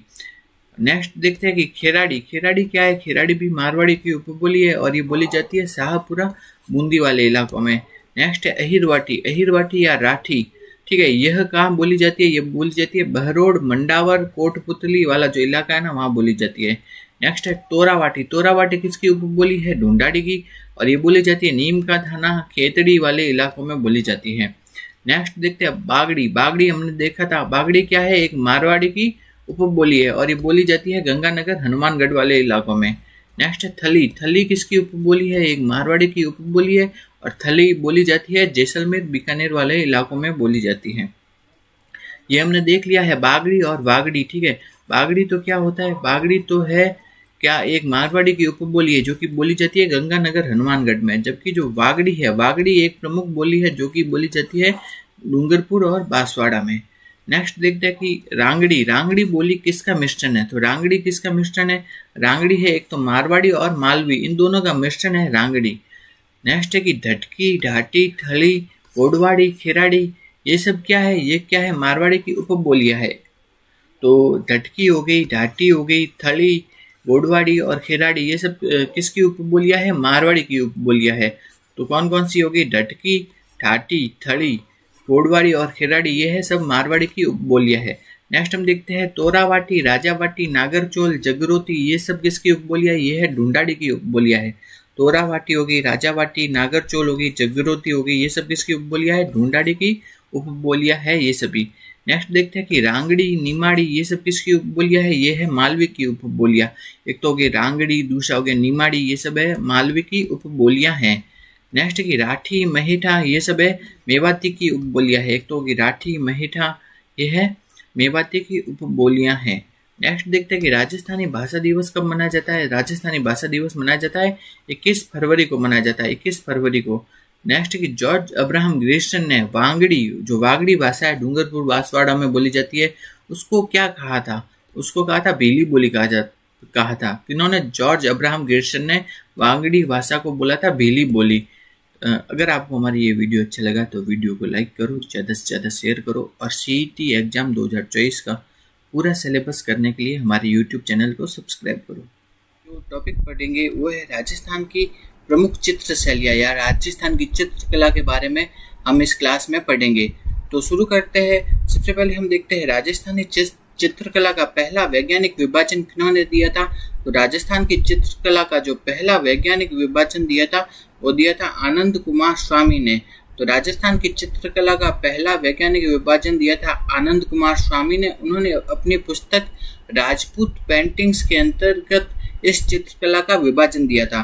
तो राजस्थान की चित्रकला का पहला वैज्ञानिक विभाजन किन्होंने दिया था? आनंद कुमार स्वामी ने। उन्होंने अपनी पुस्तक राजपूत पेंटिंग में यह विभाजन दिया था। आगे हम देखते हैं राजस्थानी चित्रकला की प्रमुख शैलियाँ कौन कौन सी है? तो राजस्थान की चित्रकला की जो प्रमुख शैलियाँ है, पहली होगी मेवाड़ शैली, दूसरी मारवाड़, हाड़ौती और ढूंढाड़ शैली। तो राजस्थान की चित्रकला की प्रमुख शैलियाँ कौन कौन सी होगी? मेवाड़ शैली, मारवाड़ शैली, हाड़ौती शैली और ढूंढाड़ शैली। ये क्या है? राजस्थान की चित्रकला की प्रमुख शैलियाँ हैं। तो इन शैलियों को भी बाद में उप शैलियों में बांटा जाता है, ठीक है। तो उप शैलियाँ, तो मेवाड़ शैली के अंतर्गत कौन कौन सी उप शैलियाँ आती है? तो मेवाड़ शैली में आती है उदयपुर शैली, नाथद्वारा शैली और देवगढ़ शैली, ये आती है मेवाड़ शैली में, ठीक है। नेक्स्ट हम देखते हैं मारवाड़ की चित्रकला में कौन कौन सी शैलियाँ आती है? वो है जोधपुर शैली, बीकानेर, किशनगढ़ और अजमेर शैली आती है मारवाड़ की चित्रकला के अंतर्गत। नेक्स्ट है हाड़ौती शैली में आती है कोटा, बूंदी, झालावाड़ वाली चित्रकला। नेक्स्ट है कि ढूंढाड़ शैली में कौन कौन सी शैलियाँ आती है? वह है जयपुर, अलवर, उनियारा और शेखावाटी जो शैलियाँ है या चित्रकला है वो आती है ढूंढाड़ शैली के अंतर्गत। अब इनको विस्तार से देखते हैं। सबसे पहले हम देखते हैं मेवाड़ चित्र शैली या मेवाड़ चित्रकला, उसके बारे में देखते हैं। तो सबसे पहले देखते हैं क्या राजस्थानी चित्रकला की जन्मभूमि किसे माना जाता है? मेवाड़ को माना जाता है। राजस्थान की जो चित्रकला है उसकी जन्मभूमि माना जाता है मेवाड़ को। नेक्स्ट की श्रावक प्रतिक्रमण सूत्र चूर्णी, ये क्या है? श्रावक प्रतिक्रमण सूत्र चूर्णी, ये मेवाड़ चित्र शैली का प्राचीनतम ग्रंथ है। तो मेवाड़ की चित्र शैली का जो प्राचीनतम ग्रंथ कौन सा है? वह श्रावक प्रतिक्रमण सूत्र चूर्णी है। और इसका निर्माण कब हुआ था? वो है महाराणा तेज सिंह के शासन में हुआ था।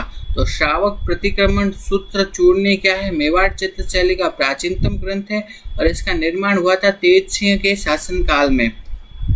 आगे हम देखते हैं उदयपुर शैली। उदयपुर शैली क्या है? चावंड शैली का प्रारंभ उदयपुर शैली। तो अब मेवाड़ शैली देख रहे हैं, मेवाड़ शैली की उप शैलियाँ देख रहे हैं हम, ठीक है। तो उप शैलियों में सबसे पहले आ गई उदयपुर शैली या इसे चावंड शैली भी कहते हैं। तो चावंड शैली का जो प्रारंभ हुआ था ना वो कब हुआ था? वो हुआ था महाराणा प्रताप के शासनकाल में। चावंड शैली का प्रारंभ हुआ था महाराणा प्रताप के शासनकाल में। चावंड शैली का सर्वाधिक विकास कब हुआ था? महाराणा अमर सिंह प्रथम के शासनकाल में। जबकि चावंड शैली का जो सर्वाधिक जो विकास हुआ था वो हुआ था महाराणा अमर सिंह प्रथम के शासनकाल में हुआ था। नेक्स्ट हम देखते हैं चावंड शैली के जो प्रमुख चित्रकार कौन थे? तो वो थे निसारदीन। चावंड शैली के जो प्रमुख चित्रकार थे वो थे निसारदीन और उन्होंने रागमाला की रचना की थी। तो चावंड शैली का सर्वाधिक विकास हुआ था अमर सिंह प्रथम के शासनकाल में और चावंड शैली के जो प्रमुख चित्रकार थे वो थे निसारदीन और उन्होंने किसकी रचना की थी? रागमाला की रचना की थी। तो अभी आगे हम देखेंगे तो मेवाड़ शैली के जो प्रमुख चित्रकार है, एक तो होगी निसारदीन। कौन है? निसारदीन, ठीक है, निसारदीन। दूसरे है साहिबदीन, ठीक है, साहिबदीन। तो आपसे ऐसे पूछा जाता है ये चित्रकार किस चित्र शैली से संबंधित है? तो अपन है ना ऐसे याद कर सकते हैं, इनके पीछे क्या लग रहा है? दिन, ठीक है। और मेवाड़ के पीछे क्या है? वाड़, ठीक है। तो वाड़ है, ठीक है। तो अपन है ना हिंदी में है ना वार को क्या कहते हैं, दिन कहते हैं। तो इस हिसाब से अपन याद रख सकते हैं कि निषाद दिन और साहिब दिन ये दोनों किस चित्र शैली से संबंधित है, ये दोनों संबंधित है मेवाड़ चित्र शैली से संबंधित है, ठीक है। तो इस हिसाब से थोड़ा याद रख सकते हैं, निषाद दिन और साहिब दिन दोनों कौन से चित्र शैली से संबंधित है, मेवाड़ की चित्र शैली से संबंधित है। नेक्स्ट हम देखते हैं, ये याद रखने के लिए है बस, ठीक है। निषाद दिन ने रागमाला की रचना कब की थी, तो निषाद दिन थे उन्होंने रागमाला की रचना की थी अमर सिंह प्रथम के शासन काल में। तो निषाद दिन ने रागमाला की रचना की थी अमर सिंह प्रथम के शासन काल में की थी। नेक्स्ट हम देखते हैं महाराणा जगत सिंह। महाराणा जगत सिंह का शासनकाल है वो क्या है, लघु चित्रों का स्वर्ण युग कहलाता है। मेवाड़ में कौन हुए थे, महाराणा जगत सिंह, उनका जो शासनकाल है वो लघु चित्रों का स्वर्ण युग कहलाता है। नेक्स्ट है कि महाराणा जगत सिंह के जो शासनकाल के जो प्रमुख चित्रकार कौन थे, वो थे साहिब दिन।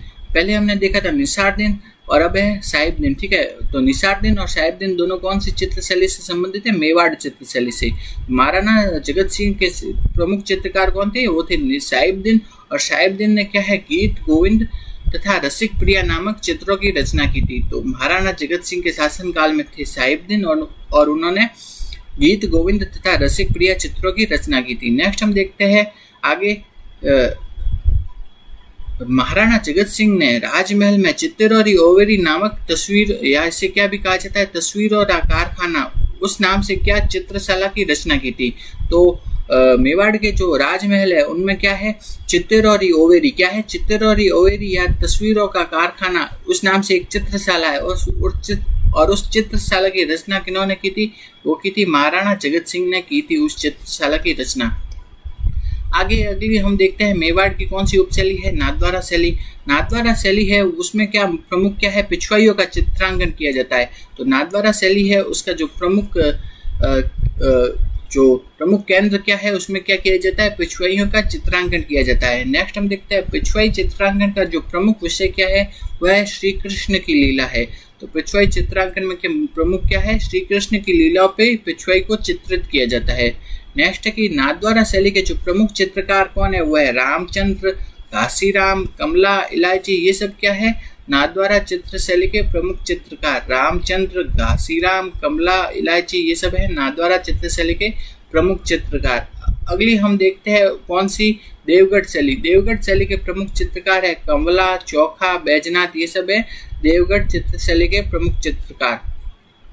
तो मेवाड़ चित्र शैली हो गई। अब हम देखते हैं दूसरी हाड़ौती शैली। हाड़ौती शैली में कौन कौन सी आती है, कोटा शैली, बूंदी शैली और झालावाड़, ये आती है हाड़ौती शैली में।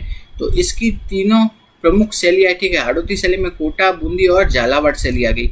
अब हम सबको एक एक करके पढ़ते हैं। सबसे पहले आ गया बूंदी शैली। बूंदी शैली में देखते हैं हम, तो पशु पक्षियों का चित्रण किस शैली की प्रमुख विशेषता है, वो है बूंदी शैली की प्रमुख विशेषता है। पशु पक्षियों का चित्रण किस शैली की प्रमुख विशेषता है, बूंदी शैली की प्रमुख विशेषता है, ठीक है। ये पूछा जाता है कि पशु पक्षियों का चित्रण किस शैली की विशेषता है, बूंदी शैली की। नेक्स्ट है बूंदी के मतीराम ने रसराज की रचना की थी। तो ये प्रश्न भी किसी एग्जाम में पूछा जा चुका है कि है ना, जो रसराज है, रसराज की रचना किन्होंने की थी, वो है बूंदी के मतीराम ने, ठीक है। बूंदी के मतीराम, उन्होंने रसराज चित्र की रचना की थी। नेक्स्ट हम देखते हैं बूंदी है। बूंदी में क्या है, एक चित्रशाला। बूंदी के महलों में क्या स्थित है, चित्रशाला, और उसका निर्माण किन्होंने कराया था, उमेद सिंह ने करवाया था। बूंदी के महलों में क्या स्थित है, चित्रशाला स्थित है, और उसका निर्माण महाराव उमेद सिंह ने करवाया था। नेक्स्ट हम देखते हैं बूंदी में क्या स्थित है, रंगमहल। रंगमहल किसके लिए, अपने भित्ति चित्रों के लिए प्रसिद्ध है, और इसका निर्माण कराया था महाराव छत्रसाल ने, ठीक है। तो बूंदी के महलों में क्या स्थित है, रंगमहल, जो कि अपने भित्ति चित्रों के लिए प्रसिद्ध है, और उसका निर्माण करवाया था छत्रसाल ने। बूंदी शैली के बाद में हम देखते हैं कोटा शैली। शिकार के चित्र क्या है, कोटा शैली की प्रमुख विशेषता है। तो कोटा शैली की जो प्रमुख विशेषता क्या है, वो है शिकार के चित्र, और चूंकि बूंदी शैली की प्रमुख विशेषता क्या है, पशु पक्षियों का चित्रण। कोटा शैली का जो उत्कृष्ट काल माना जाता है, वो माना जाता है महाराजा उमेद सिंह प्रथम के शासन काल का माना जाता है कोटा शैली का जो उत्कृष्ट काल। तो उसके बाद हम देखते हैं ढूंढाड़ शैली। तो ये होगी हाड़ौती शैली हो गई। हाड़ौती के बाद में हम देखते हैं ढूंढाड़ शैली। ढूंढाड़ शैली में आ गई आमेर, जयपुर, अलवर, उनियारा, शेखावटी, ये सब आ गई ढूंढाड़ शैली में। ये सभी ढूंढाड़ शैली की प्रमुख शैलियाँ है, ठीक है। तो सबसे पहले सबको एक एक करके देखते हैं। सबसे पहले देखते हैं मेवाड़ आमिर शैली। आमिर शैली में क्या है, मोजमाबाद के भित्ति चित्र, बैराट के मुगल गार्डन, ये सब क्या है आमिर शैली के प्रमुख चित्र है। एक तो हो गए मोजमाबाद के भित्ति चित्र, बैराट के मुगल गार्डन, ये सब कौन सी शैली के प्रमुख है, यह है आमिर शैली के। नेक्स्ट हम देखते हैं जयपुर शैली। जयपुर चित्र शैली के प्रमुख चित्रकार कौन है, साहिब राम। देखो एक तो हो गया साहिब राम, साहिब राम तो कौन सी शैली के है, जयपुर शैली के, ठीक है। और जबकि है ना एक थे साहिब दिन, साहिब दिन हमने देखा था आगे, साहिब दिन किस शैली के थे, वो थे मेवाड़ शैली के, ठीक है। तो ये कंफ्यूजन होता है, तो ये थोड़ा याद रखना है कि साहिब दिन तो किसके थे, मेवाड़ शैली के, और साहिब राम है जयपुर शैली के। तो साहिब राम है जयपुर शैली के, और इन्होंने अपने द्वारा बनाए गए आदमकद पोर्ट्रेट के लिए प्रसिद्ध है। तो साहिब राम किसके लिए प्रसिद्ध है, इन्होंने आदमकद पोर्ट्रेट बनाए थे, ठीक है, तो उसके लिए प्रसिद्ध है साहिब राम। और ये किस चित्र शैली से संबंधित है, जयपुर की चित्र शैली से संबंधित है। आगे हम देखते हैं जयपुर चित्र शैली पर किसका, मुगल चित्रकला का सीधा प्रभाव दिखाई देता है। कौन सी, जयपुर चित्र शैली पे। जयपुर चित्रकला का स्वर्ण काल कब माना जाता है, सवाई प्रताप सिंह के शासनकाल का माना जाता है जयपुर चित्रकला का स्वर्ण काल। तो जयपुर चित्रकला का जो स्वर्ण काल है वो है सवाई प्रताप सिंह के शासनकाल का। नेक्स्ट हम देखते हैं जयपुर चित्र शैली की जो प्रमुख विशेषताएं क्या क्या है, वह है एक तो हो गया आदमकद पोर्ट्रेट, दूसरा लघु चित्र, पोथी चित्र, ये सब क्या है जयपुर चित्र शैली की प्रमुख विशेषता है। क्या हो गया, एक तो हो गया आदमकद पोर्ट्रेट, लघु चित्र, पोथी चित्र, ये सब क्या है जयपुर चित्र शैली की प्रमुख विशेषताएं है। आदमकद पोर्ट्रेट, लघु चित्र, पोथी चित्र, ये सब है जयपुर चित्र शैली की प्रमुख विशेषताएं। नेक्स्ट हम देखते हैं राजस्थान स्कूल ऑफ आर्ट्स की स्थापना किन्होंने की और कब की। तो राजस्थान स्कूल ऑफ आर्ट्स की स्थापना की थी, वो की थी सवाई राम सिंह ने की थी, 1857 में की थी और जयपुर में की थी, ठीक है। राजस्थान स्कूल ऑफ आर्ट्स की स्थापना की थी सवाई राम सिंह ने 1857 में। एक प्रश्न है ये मोहम्मद शाह जो चित्रकार है वो किनके दरबार में दरबारी चित्रकार था, वो था सवाई जय सिंह के दरबार में दरबारी चित्रकार था। ये इंपॉर्टेंट है, RS 2023 में पूछा गया था कि मोहम्मद शाह थे चित्रकार है, वो किनके दरबार में दरबारी चित्रकार थे, वो थे जयपुर के सवाई जय सिंह, ठीक है। तो सवाई जय सिंह है, ठीक है, तो ये याद रखना है। मोहम्मद शाह किनके दरबार में दरबारी चित्रकार थे, सवाई जय सिंह के। नेक्स्ट हम देखते हैं आला गीला आराई श्याम मोरा कसी, जयपुर के भित्ति चित्रों की विशेष पद्धति है, ठीक है। तो आला गीला आराई श्याम मोरा कसी कहाँ की प्रमुख विशेषता है, जयपुर के भित्ति चित्रों की। इसमें क्या किया जाता है, इस चूने के प्लास्टर को घोटकर पतला किया जाता है तथा उस पर चित्रण किया जाता है। आला गीला उसमें क्या किया जाता है, एक प्लास्टर होता है, ठीक है, प्लास्टर को घोटकर पतला करते हैं, फिर उस पर क्या करते हैं, चित्रकारी। और ये कहाँ की विशेषता है, यह है जयपुर के भित्ति चित्रों की प्रमुख विशेषता है। अगली चित्र शैली देखते हैं अलवर शैली। अलवर शैली के जो प्रमुख चित्रकार है, अलवर शैली के चित्रकारों के बारे में पूछा जाता है कि ये चित्रकार किस शैली से संबंधित है, इंपॉर्टेंट है। तो सालिग्राम, जमनादास, छोटेलाल, बक्साराम, गुलाम अली, नंदराम, ढालूराम, ये सब किस चित्र शैली से संबंधित है, ये है अलवर शैली से। कौन कौन से हो गए, सालिग्राम, दूसरे जमनादास, तीसरे छोटालाल, बक्साराम, गुलाम अली। अब हम देखते हैं कि अलवर शैली के जो प्रमुख चित्रकार है इनके बारे में पूछा जाता है कि अलवर शैली के जो प्रमुख चित्रकार कौन कौन है, वह सालिग्राम, दूसरा है जमनादास, छोटेलाल, बक्साराम, गुलाम अली, नंदराम और डालूराम, ये सब किस चित्र शैली के प्रमुख चित्रकार है, अलवर शैली के प्रमुख चित्रकार है, पूछा जाता है ये। नेक्स्ट हम देखते हैं हाथीदांत के फलक पर सूक्ष्म चित्रण किस चित्र शैली की विशेषता है। तो हाथीदांत के जो फलक है उस पर सूक्ष्म चित्रण है, वो किस चित्र शैली की विशेषता है, वो है अलवर चित्र शैली की। तो ये पूछते हैं कि हाथीदांत के जो फलक है उस पर सूक्ष्म चित्रण किस चित्र शैली की विशेषता है, अलवर चित्र शैली की प्रमुख विशेषता है। नेक्स्ट हम देखते हैं हाथीदांत के फलक पर जो सूक्ष्म चित्रण करने वाले जो प्रमुख चित्रकार है वो है उदयराम और मूलचंद, ठीक है। तो हाथीदांत के जो फलक पर सूक्ष्म चित्रण करने वाले जो प्रमुख चित्रकार है वो कौन कौन से है, उदयराम और मूलचंद है वो प्रमुख चित्रकार। नेक्स्ट हम देखते हैं उनियारा शैली, ठीक है। तो हाथीदांत के फलक पर जो सूक्ष्म चित्रण करने वाले चित्रकार है वो है उदयराम और मूलचंद, ये दोनों प्रमुख कलाकार है। नेक्स्ट हम देखते हैं कौन सी, उनियारा शैली के जो प्रमुख चित्रकार है, उनियारा शैली के जो प्रमुख चित्रकार कौन कौन से है, वो है मीर बख्श और काशी। उनियारा शैली है उसके जो प्रमुख चित्रकार कौन है, वो है मीर बख्श हो गए और दूसरे हो गए काशी। ये कौन सी चित्र शैली के प्रमुख चित्रकार है, उनियारा शैली। नेक्स्ट है मीर बख्श ने सीताराम, लक्ष्मण तथा हनुमान जी के चित्र बनाए थे, ठीक है। तो जो मीर बख्श थे उन्होंने ना सीताराम, लक्ष्मण जी और हनुमान जी के चित्र बनाए थे मीर बख्श ने। नेक्स्ट है उनियारा शैली है वो जयपुर व बूंदी शैली दोनों का क्या है मिश्रण है। कौन सी शैली? उनियारा शैली जयपुर व बूंदी दोनों की शैली का क्या है मिश्रण। नेक्स्ट हम देखते हैं कौन सी शेखावटी शैली। शेखावाटी की हवेली अपने भित्ति चित्रों के लिए प्रसिद्ध है। शेखावाटी की जो हवेली है वो किसके लिए प्रसिद्ध है? अपने भित्ति चित्रों के लिए प्रसिद्ध है। भित्ति चित्रों के कारण शेखावाटी को क्या भी कहा जाता है? ओपन आर्ट गैलरी भी कहा जाता है। तो भित्ति चित्र है उसकी अधिकता के कारण शेखावाटी को क्या भी कहा जाता है? ओपन आर्ट गैलरी कहा जाता है। आगे हम देखते हैं मारवाड़ चित्रशैली। कौन सी चित्रशैली? मारवाड़ चित्रशैली के बारे में अगले हम देखते हैं मारवाड़ चित्रशैली। मारवाड़ चित्रशैली के बारे में हम देखते हैं। तो मारवाड़ चित्रशैली में कौन कौन सी आती है? जोधपुर, बीकानेर, किशनगढ़, अजमेर, ये सब शैली किस में आती है? मारवाड़ चित्रशैली में। नेक्स्ट हम देखते हैं पंचतंत्र का जो पंचतंत्र है चित्र, वो किस चित्रशैली से संबंधित है? वह मारवाड़ चित्रशैली से संबंधित है। पंचतंत्र जो चित्र है वो कौन सी चित्रशैली से संबंधित है? वह मारवाड़ की चित्रशैली से संबंधित है। ठीक है, तो मारवाड़ शैली है उसमें कौन सी आती है? जोधपुर शैली, बीकानेर शैली, किशनगढ़ शैली और अजमेर शैली, ये सब किस में आती है? मारवाड़ शैली में आती है। और जो पंचतंत्र है, पंचतंत्र जो चित्र है वो कौन सी चित्रशैली से संबंधित है? वह मारवाड़ चित्रशैली से संबंधित है। पंचतंत्र चित्र ये पूछा जाता है। ये सभी शैलियाँ कौन सी? मारवाड़ चित्रशैली में आती है। अब इन सभी को हम अलग अलग देखते हैं। सबसे पहले हम देखते हैं जोधपुर चित्रशैली। जोधपुर चित्रशैली के बारे में देखते हैं। चौखिलाव महलों का संबंध है वो है किस चित्रशैली से है? वो है जोधपुर चित्रशैली से। चौखिलाव के जो महल है वो कौन सी चित्रशैली में आते हैं? वो है जोधपुर की चित्रशैली में आते हैं चौखिलाव के जो महल। ठीक है, तो चौखिलाव के जो महल है वो कौन सी चित्रशैली में है संबंधित? वो है जोधपुर चित्रशैली में संबंधित आते हैं। नेक्स्ट है चौखिलाव के महलों की जो चित्रकारी हुई है वो किस समय मानी जाती है? वो है मालदेव के समय की मानी जाती है। नेक्स्ट देखते हैं कि रागमाला जो चित्रावली है, रागमाला चित्रावली का जो चित्रांकन है वो किन्होंने किया था? वीर जी ने किया था।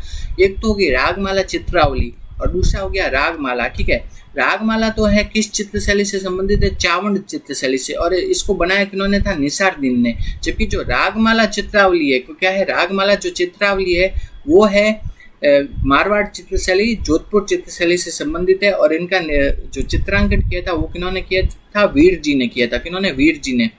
नेक्स्ट हम देखते हैं कि पाली के वीर पुरुष विठल दास चंपावत पर आधारित है। जो ये रागमाला चित्रावली है ना वो किस पर आधारित है? वो है पाली के जो वीर पुरुष क्या है? विठल दास चंपावत के जीवन पर आधारित है।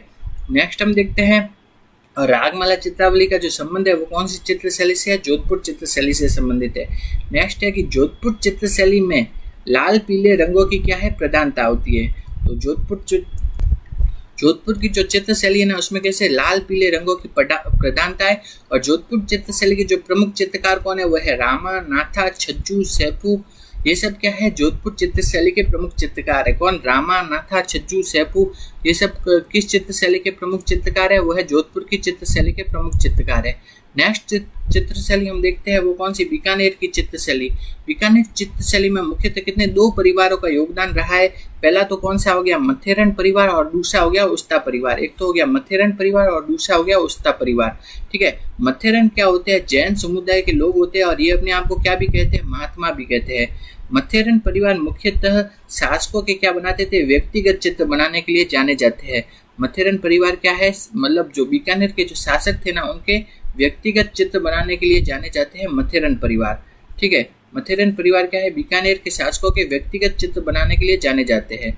नेक्स्ट हम देखते हैं महाराजा अनूप सिंह के शासन काल में इनको सर्वाधिक संरक्षण प्राप्त हुआ। जो मथेरन परिवार है उसको ना सबसे अधिक संरक्षण कब प्राप्त हुआ? वो प्राप्त हुआ महाराजा अनूप सिंह के शासन काल में इनको सबसे अधिक संरक्षण प्राप्त हुआ था। और मथेरन परिवार के जो प्रमुख चित्रकार है वो कौन है? मुन्नालाल तथा मथेरन परिवार के जो प्रमुख चित्रकार कौन है? वो है मुन्नालाल तथा मुकुंद। अब हम दूसरा परिवार देखते हैं। दूसरा परिवार कौन सा आ गया? वो हो गया उस्ता परिवार। उस्ता परिवार क्या है? मुगल शैली के चित्र बनाने में कुशल था। और उस्ता परिवार ने किसका विकास किया? उस्ता कला का विकास किया था। उस्ता परिवार थे ना उन्होंने किसका विकास किया था? उस्ता कला का विकास किया था और ये मुगल चित्र बनाने में कुशल था।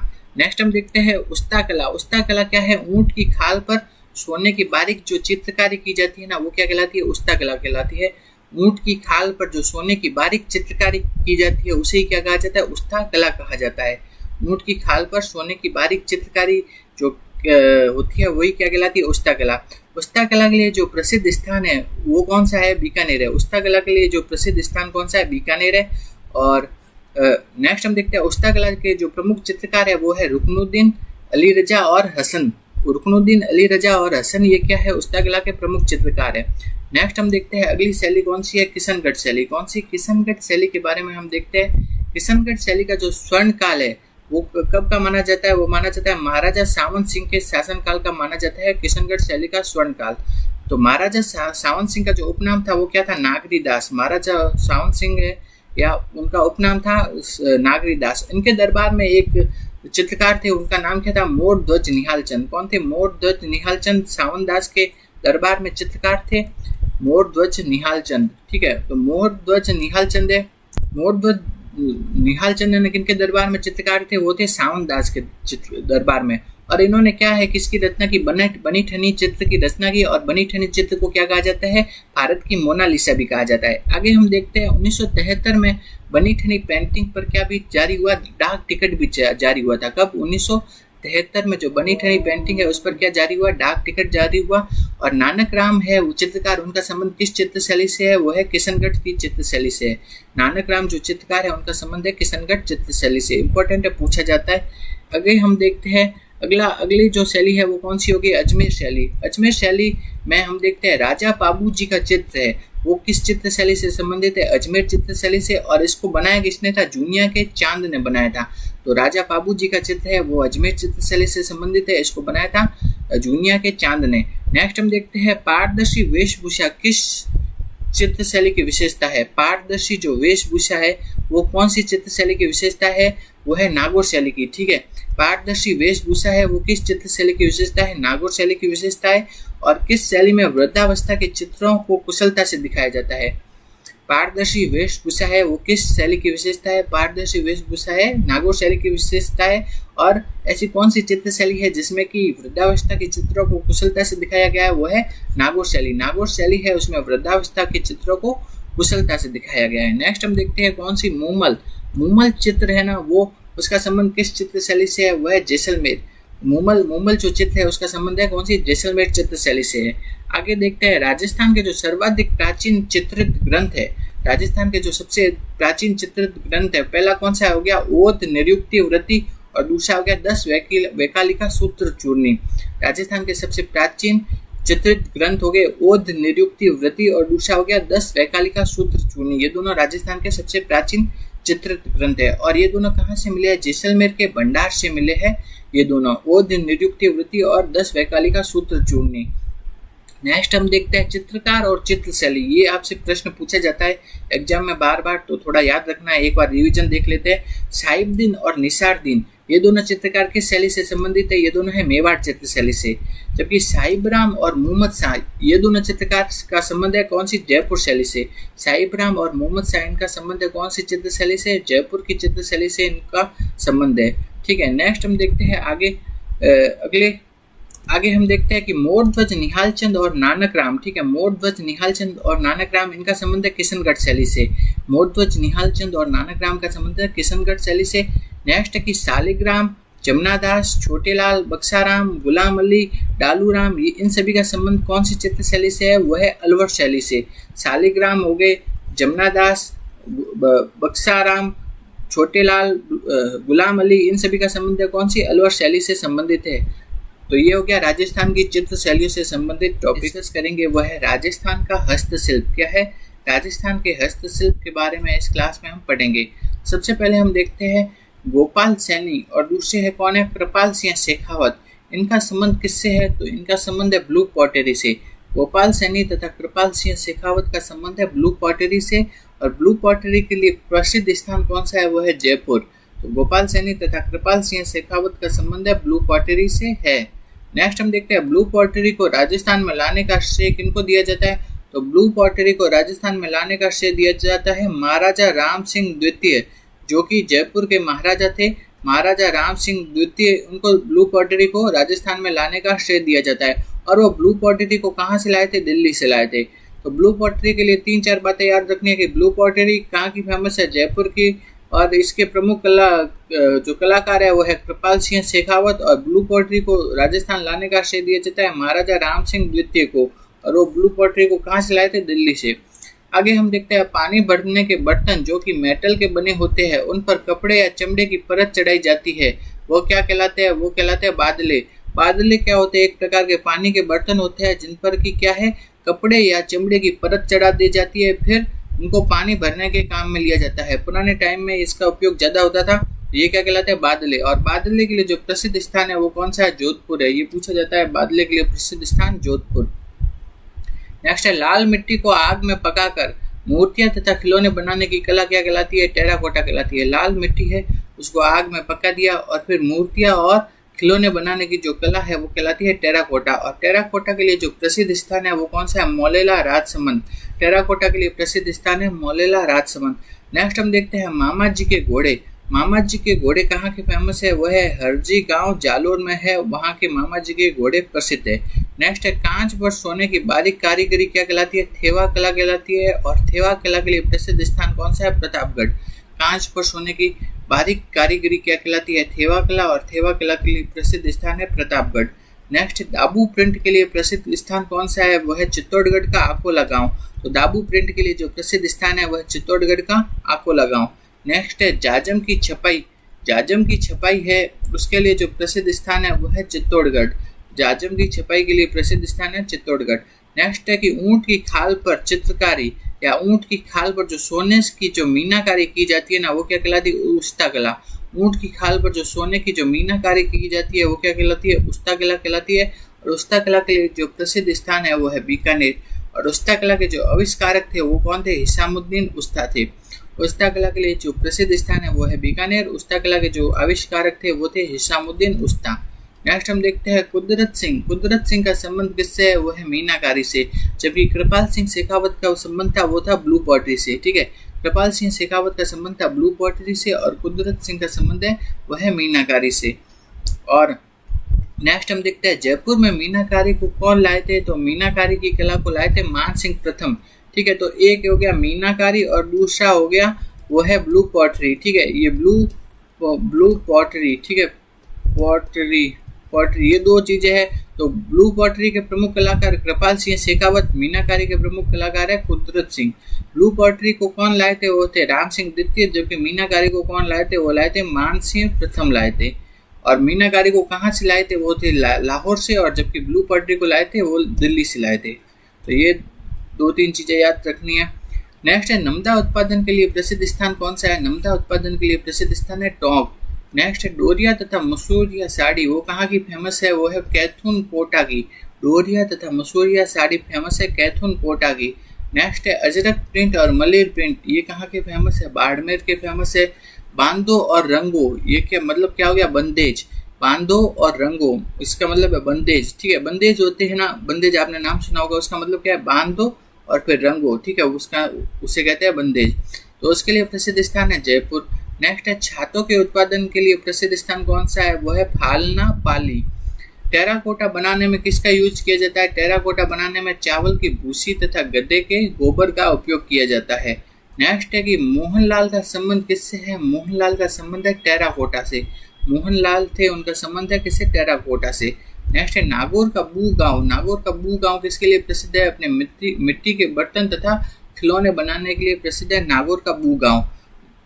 नेक्स्ट है अगला है कि लाख होता है ना, जो लाख की चूड़ियां बनाई जाती है। ठीक है, तो लाख का काम मेनली कहाँ किया जाता है? वो किया जाता है लक्ष्मणगढ़, इंदरगढ़ तथा सवाई माधोपुर में लाख का काम किया जाता है। नेक्स्ट हम देखते हैं लकड़ी से बनी मंदिर नुमा आकृति, इस पर बहुत सारे द्वार या कपाट बने होते हैं। इस पौराणिक कथाओं जैसे रामायण महाभारत का चित्रांकन किया जाता है, वो क्या कहलाता है? कावड़। कावड़ क्या होता है? लकड़ी की एक ऐसे मंदिर बना होता है, उस पर बहुत सारे से द्वार बने होते हैं। ठीक है, द्वार। और जैसे जैसे कथावाचक है ना उस कथा को करता जाता है तो उस पे द्वार पे ना ऐसे चित्र बने होते हैं और वो द्वार को खोलता जाता है और उस पे जो कथा लिखी गई है उसका कथा वाचन करता जाता है, वो क्या कहलाता है? कावड़ कहलाता है। नेक्स्ट हम देखते हैं कावड़ के लिए जो प्रसिद्ध स्थान कौन सा है? बस्सी चित्तौड़गढ़। मांगीलाल मिस्त्री किस कला से संबंधित है? वो है कावड़ कला से। मांगीलाल मिस्त्री का संबंध है कावड़ से। नेक्स्ट है एक चीज है बेवान। बेवान भी है तो ये कावड़ और बेवान में थोड़ा कंफ्यूजन होता है। तो लकड़ी से निर्मित सिंहासन या देव विमान जिस पर ठाकुर जी की मूर्ति को श्रृंगारित करके बैठाया जाता है और देव झूलनी एकादशी को उनकी झांकी निकाली जाती है, वो क्या कहलाता है? बेवान कहलाता है। ये वाला प्रश्न कंप्यूटर वाले एग्जाम में पूछा गया था आपके, बेवान क्या होता है। नेक्स्ट हम देखते हैं कठपुतली निर्माण के लिए जो प्रसिद्ध स्थान कौन सा है? उदयपुर। फड़ चित्रण के लिए प्रसिद्ध है शाहपुरा। किशनलाल जोशी का संबंध किससे है? फड़ चित्रण से है। नेक्स्ट है राजस्थान हस्तशिल्प नीति 2022 में लागू की गई थी। आगे हम देखते हैं हैंडीक्राफ्ट डिजाइन सेंटर कहाँ पे खोला गया है? वो खोला गया है जोधपुर में। नेक्स्ट है राजस्थान लघु उद्योग बोर्ड निगम राजस्थान हस्तशिल्प की वस्तुओं को किस ब्रांड के नाम से बेचता है? तो राजस्थान हस्तशिल्प की वस्तुओं को बेचा जाता है राजस्थली ब्रांड के नाम से बेचा जाता है। राजस्थान की हस्तशिल्प है उसकी वस्तुओं को, ठीक है। नेक्स्ट हम देखते हैं चंदू जी का गढ़ा जो कि कहाँ है? बांसवाड़ा में, तथा बोडी गामा कहाँ है? डूंगरपुर में। ये किसके लिए प्रसिद्ध है? तीर कमान निर्माण के लिए। तीर कमान के लिए प्रसिद्ध है चंदू जी का गढ़ा तथा बोडी गामा स्थान। खेसला के लिए प्रसिद्ध स्थान कौन सा है? जालोर का लेटा गांव। पाव रजाई के लिए प्रसिद्ध है जयपुर। कागज उद्योग कहाँ है? गोसुंडा, चित्तौड़ तथा सांगानेर में फेमस है कागज उद्योग। नेक्स्ट है ऊनी खादी की बर्डी मतलब ओढ़ने का एक शॉल टाइप, ठीक है। ऊनी खादी की बर्डी कहाँ की फेमस है? वो है जैसलमेर की। नेक्स्ट है कि बकरी की खाल से बनाई जाने वाली जटपट्टी, ठीक है। बकरी की खाल से जो बनाई जाती है जटपट्टी वो कहाँ की फेमस है? वो है जसोल, जिरोही, मांकला तथा गंदहा, इन स्थानों की फेमस है। नेक्स्ट है कि चुनरी कहाँ की फेमस है? वो है जोधपुर की। और लहरिया कहाँ का फेमस है? जयपुर का। नेक्स्ट है कि बगरू प्रिंट और सांगानेरी प्रिंट ये दोनों कहाँ के फेमस है? जयपुर के। और सांगानेरी प्रिंट के जो प्रमुख कलाकार है वो है मुन्ना लाल गोयल। नेक्स्ट है गोटे का काम कहाँ किया जाता है? वो है खंडेला सीकर में। जरी का काम किया जाता है जयपुर में। नेक्स्ट है गलीचे का काम किया जाता है जयपुर व टोक दोनों पे किया जाता है। नेक्स्ट दरिया है ना, वो कहाँ की फेमस है? वो है सालावास जोधपुर तथा टांकला नागौर, इन दोनों स्थानों की दरिया प्रसिद्ध है। नेक्स्ट है कि पत्थर के खिलौने कहाँ बनाए जाते हैं? गलियाकोट डूंगरपुर में। पत्थर के खिलौने बनाए जाते हैं गलियाकोट डूंगरपुर में बनाए जाते हैं। नेक्स्ट है कि कुंदन कला के लिए प्रसिद्ध स्थान है जयपुर। मोजड़ी और या फिर चमड़े की जूतियां, इनके लिए फेमस स्थान कौन सा है? भीनमाल, जालोर तथा नागौर। मोजड़ी तथा चमड़े की जूतियों के लिए प्रसिद्ध स्थान है भीनमाल है और तथा नागौर है। नेक्स्ट हम देखते हैं पिछवाई कहाँ की प्रसिद्ध है? नाथद्वारा। और पिछवाई चित्रण का जो प्रमुख विषय होता है वो श्री कृष्ण की लीला होती है। डिस्कस करेंगे वो है राजस्थान का लोक संगीत। तो राजस्थान का जो लोक संगीत है उसके अंतर्गत क्या आता है?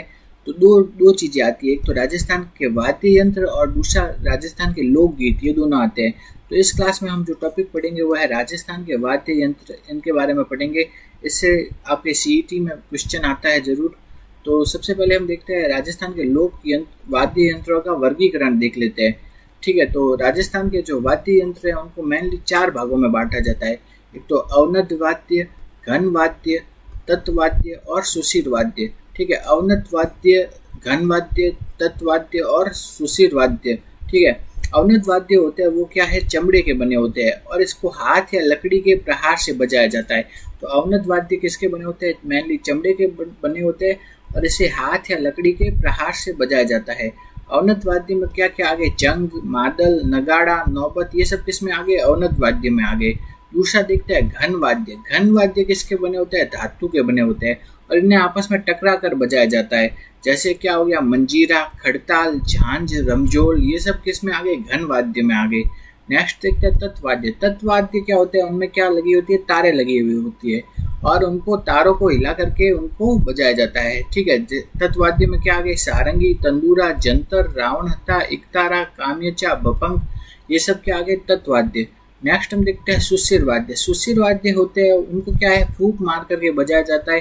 तो सुशीर वाद्य में क्या आगे? अलगोजा, सहनाई, पुंगी, तुरही, बांकिया, सिग्गी, टोटी, नड़ और टोटा, नड़ और सतारा, ये सब किसमें आगे? सुशीर वाद्य में, मतलब इनको फूंक मार के बजाया जाता है। अब इनको विस्तार से देखते हैं। सबसे पहले देखते हैं अवनत वाद्य को किससे? हाथ या लकड़ी के प्रहार से बजाया जाता है। तो तो अवनत वाद्य में सबसे पहले आ गया चंग। चंग है वो कहाँ पे बजाया जाता है? शेखावाटी में, और होली के अवसर पर बजाया जाता है चंग। नेक्स्ट हो गया मादल। मादल होता है वो किसका बना होता है? मिट्टी का बना होता है, और इस पर बकरे की खाल मडी भी होती है मादल पर। और खाल पर क्या है? जौ का आटा चिपकाया जाता है। मादल की जो खाल होती है वो किसकी होती है? बकरे की खाल मडी होती है, और इस पर जौ का आटा चिपकाया जाता है। ठीक है। मादल है उसको भील जनजाति द्वारा गौरी नृत्य के समय बजाया जाता है। मादल वाद्य यंत्र को मेनली भील जनजाति के द्वारा गौरी नृत्य जब किया जाता है ना, तब बजाया जाता है। नेक्स्ट हम देखते हैं नगाड़ा। नगाड़ा क्या है? युद्ध में रणभेरी के रूप में बजाया जाता है। तो युद्ध में रणभेरी के रूप में क्या बजाया जाता है? नगाड़ा। इस पे क्या है? भैंस की खाल मडी होती है। नगाड़े पे किसकी? भैंस की खाल मडी होती है। और नगाड़े को क्या भी कहा जाता है? बम या टामक भी कहा जाता है नगाड़े को। और ये मेनली कहाँ बजाया जाता है? मेवात में बजाया जाता है। नगाड़ा के बाद हम देखते हैं कौन सा वाद्य यंत्र? घन वाद्य यंत्र। घन वाद्य यंत्र किसके बने होते हैं? धातु के, और उन्हें आपस में टकरा करके बजाया जाता है। घन वाद्य में पहला क्या आ गया? मंजीरा। मंजीरा आ गया। ठीक है। मंजीरे वाद्य यंत्र को कब बजाया जाता है? 13 ताली नृत्य किया जाता है ना, तब मंजीरा बजाया जाता है। और 13 ताली जो नृत्य होता है उसमें क्या है? मंजीरे के साथ साथ क्या बजाया जाता है? तानपुरा, चौतारा, ये सब भी बजाया जाता है। 13 ताली नृत्य है उसमें 13 मंजीरे बांधकर नृत्य किया जाता है। और मंजीरा जो रामदेव जी के भोपे तथा कामड़िया जनजाति की महिलाओं के द्वारा इसका उपयोग किया जाता है। तो 13 ताली नृत्य करते समय क्या बजाया जाता है? मंजीरा। और इसको बजाने का काम कौन करते हैं? रामदेव जी के भोपे तथा कामड़िया जाति की महिलाएं इसे बजाती है। नेक्स्ट देखते हैं खड़ताल। खड़ताल है वो कैर तथा बबूल की लकड़ी से बनता है। खड़ताल के जादूगर किन्हें कहा जाता है? बाड़मेर के सदीक खां खड़ताल के जादूगर कहलाते हैं। नेक्स्ट है झांझ। झांझ है वो कहाँ बजाया जाता है? मेनली शेखावाटी में कच्छी घोड़ी नृत्य के समय बजाया जाता है झांझ। आगे देखते हैं तत्वाद्य। तत्वाद्य में देखते हैं सबसे पहले इकतारा। इकतारा है इसे एक हाथ से ही बजाया जाता है। ठीक है। इसे मुख्यतः नाथ, साधु, सन्यासी लोग बजाते हैं। मीराबाई का आपने फोटो देखा होगा, तो मीराबाई के जो चित्र होता है ना, मीराबाई के हाथ में एक वाद्य यंत्र होता है, वो क्या होता है? इकतारा ही होता है। तो मीराबाई क्या ही बजाते थे? इकतारा। नेक्स्ट हम देखते हैं पपंग। पपंग है मुख्यतः कहाँ बजाया जाता है? मेवात में, और इसके प्रमुख कलाकार हैं जहूर खां। पपंग के प्रमुख कलाकार हैं जहूर खां। नेक्स्ट है सारंगी। सारंगी है बाड़मेर जैसलमेर के मिरासी, लंगा, जोगी, मंगनियार जाति के लोगों द्वारा मेनली बजाया जाता है। तो सारंगी इनके बाड़मेर जैसलमेर के मिरासी, लंगा, जोगी, मंगनियार जाति के लोगों के द्वारा बजाया जाता है। इसके प्रमुख कलाकार है राम नारायण तथा सुल्तान खान, इसके प्रमुख कलाकार है। सारंगी होता है ना वो मेनली सागवान, कैर तथा रोहिड़ा की लकड़ी से बनता है। सारंगी के जो तार होते हैं वो बकरे की आंत के बनाए जाते हैं, और सारंगी का जो गज होता है वो घोड़े की पूंछ के बालों का बना होता है। नेक्स्ट हम देखते हैं मारवाड़ के जोगियों द्वारा भरतरी, गोपीचंद, निहालदे इत्यादि की ख्याल गाते समय क्या बजाया जाता है? सारंगी बजाया जाता है। ये वाला प्रश्न आपके सीईटी में पूछा जा चुका है। मारवाड़ के जोगियों द्वारा गोपीचंद, भरतरी, निहालदे इत्यादि की ख्याल गाते समय क्या बजाया जाता है? सारंगी। आगे हम देखते हैं रावण हत्था। रावण हत्था मेनली किनका वाद्य यंत्र है? भोपाओं का वाद्य यंत्र है। बाबू जी की फड़ बाजते समय भोपाओं द्वारा कौन सा वाद्य यंत्र बजाया जाता है? वो है रावण हत्था बजाया जाता है। रावण हत्था को बजाने के लिए नारियल की कटोरी का प्रयोग किया जाता है।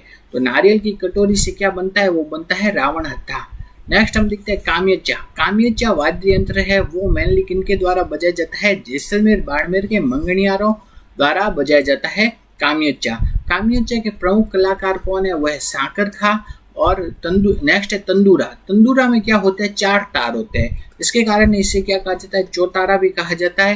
तंदूरा मुख्यतः कामड़ जाति के लोगों के द्वारा बजाया जाता है। 13 ताली नृत्य करते समय बजाया जाता है, और रामदेव जी के भोपों द्वारा भी बजाया जाता है। तो तंदूरा हो गया, वो हो गया, उसे चौतारा भी कहते हैं, और 13 ताली नृत्य करते समय बजाया जाता है। नेक्स्ट हम देखते हैं जंतर। जंतर क्या है? वीणा का प्रारंभिक रूप होता है, और देवनारायण जी की कथा या भजन करते समय देवनारायण जी के जो भोपे हैं होते हैं उनके द्वारा जंतर बजाया जाता है। गुर्जर जाति के लोगों के द्वारा भी बजाया जाता है। नेक्स्ट हम देखते हैं अगला वाद्य यंत्र, वो आ गया सुशिर वाद्य। सुशिर वाद्य ऐसे होते हैं जिनको की फूंक मार के बजाया जाता है। सुशिर वाद्य में सबसे पहला आ गया अलगोजा। अलगोजा होता है वो राजस्थान का राज्य वाद्य यंत्र है। राजस्थान का राज्य वाद्य यंत्र क्या है? अलगोजा।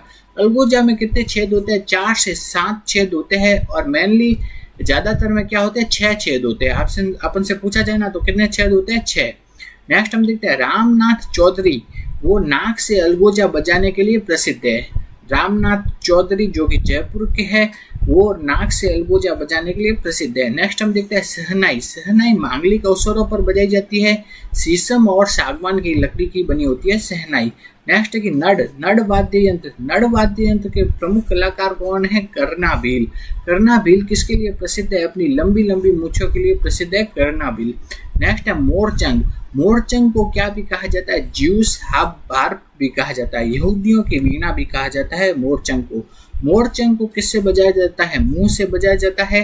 नेक्स्ट देखते हैं तारपी। तारपी वाद्य यंत्र बजाया जाता है कथोड़ी जनजाति द्वारा।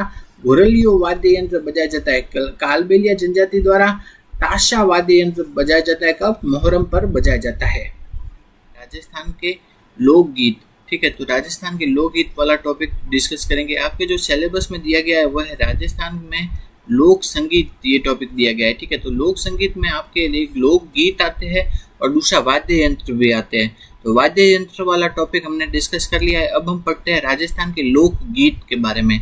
तो शुरू करते हैं। सबसे पहले देखते हैं जला, जुआ जुई, कवर कलेवा, कांकन डोरा, चाक बहात, बन्ना बन्नी, तोरण, घोड़ी, हथलेवा, रथ चिका, ये सब गीत कब गाए जाते हैं? विवाह के अवसर पर गाए जाते हैं। कौन कौन से गीत हो गए?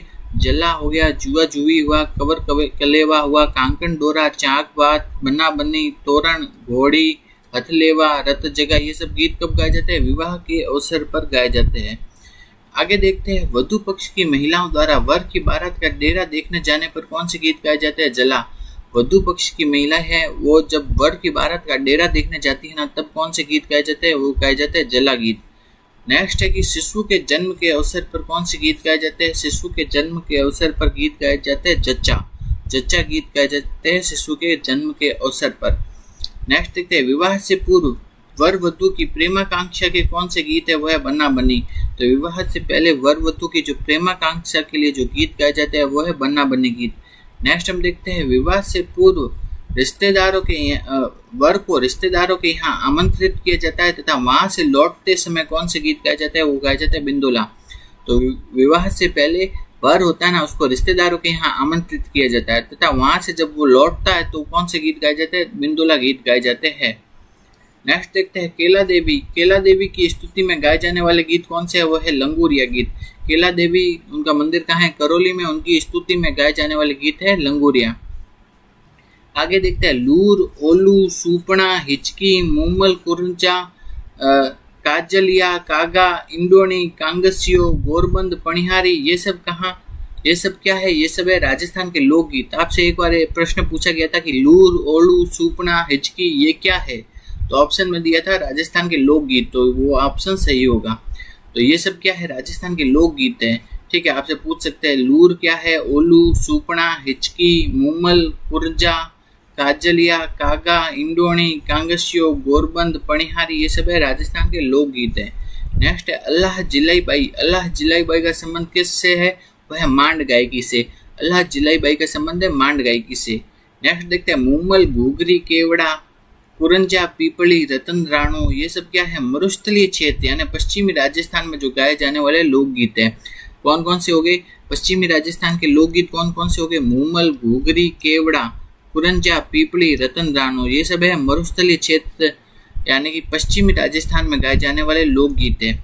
नेक्स्ट देखते हैं पटेलिया, बिछियो, लालर, माछर, थारा, ऊंटारी, असवारी, नावरी, असवारी, शिकार, ये सब क्या है? मेवाड़ के लोकगीत है।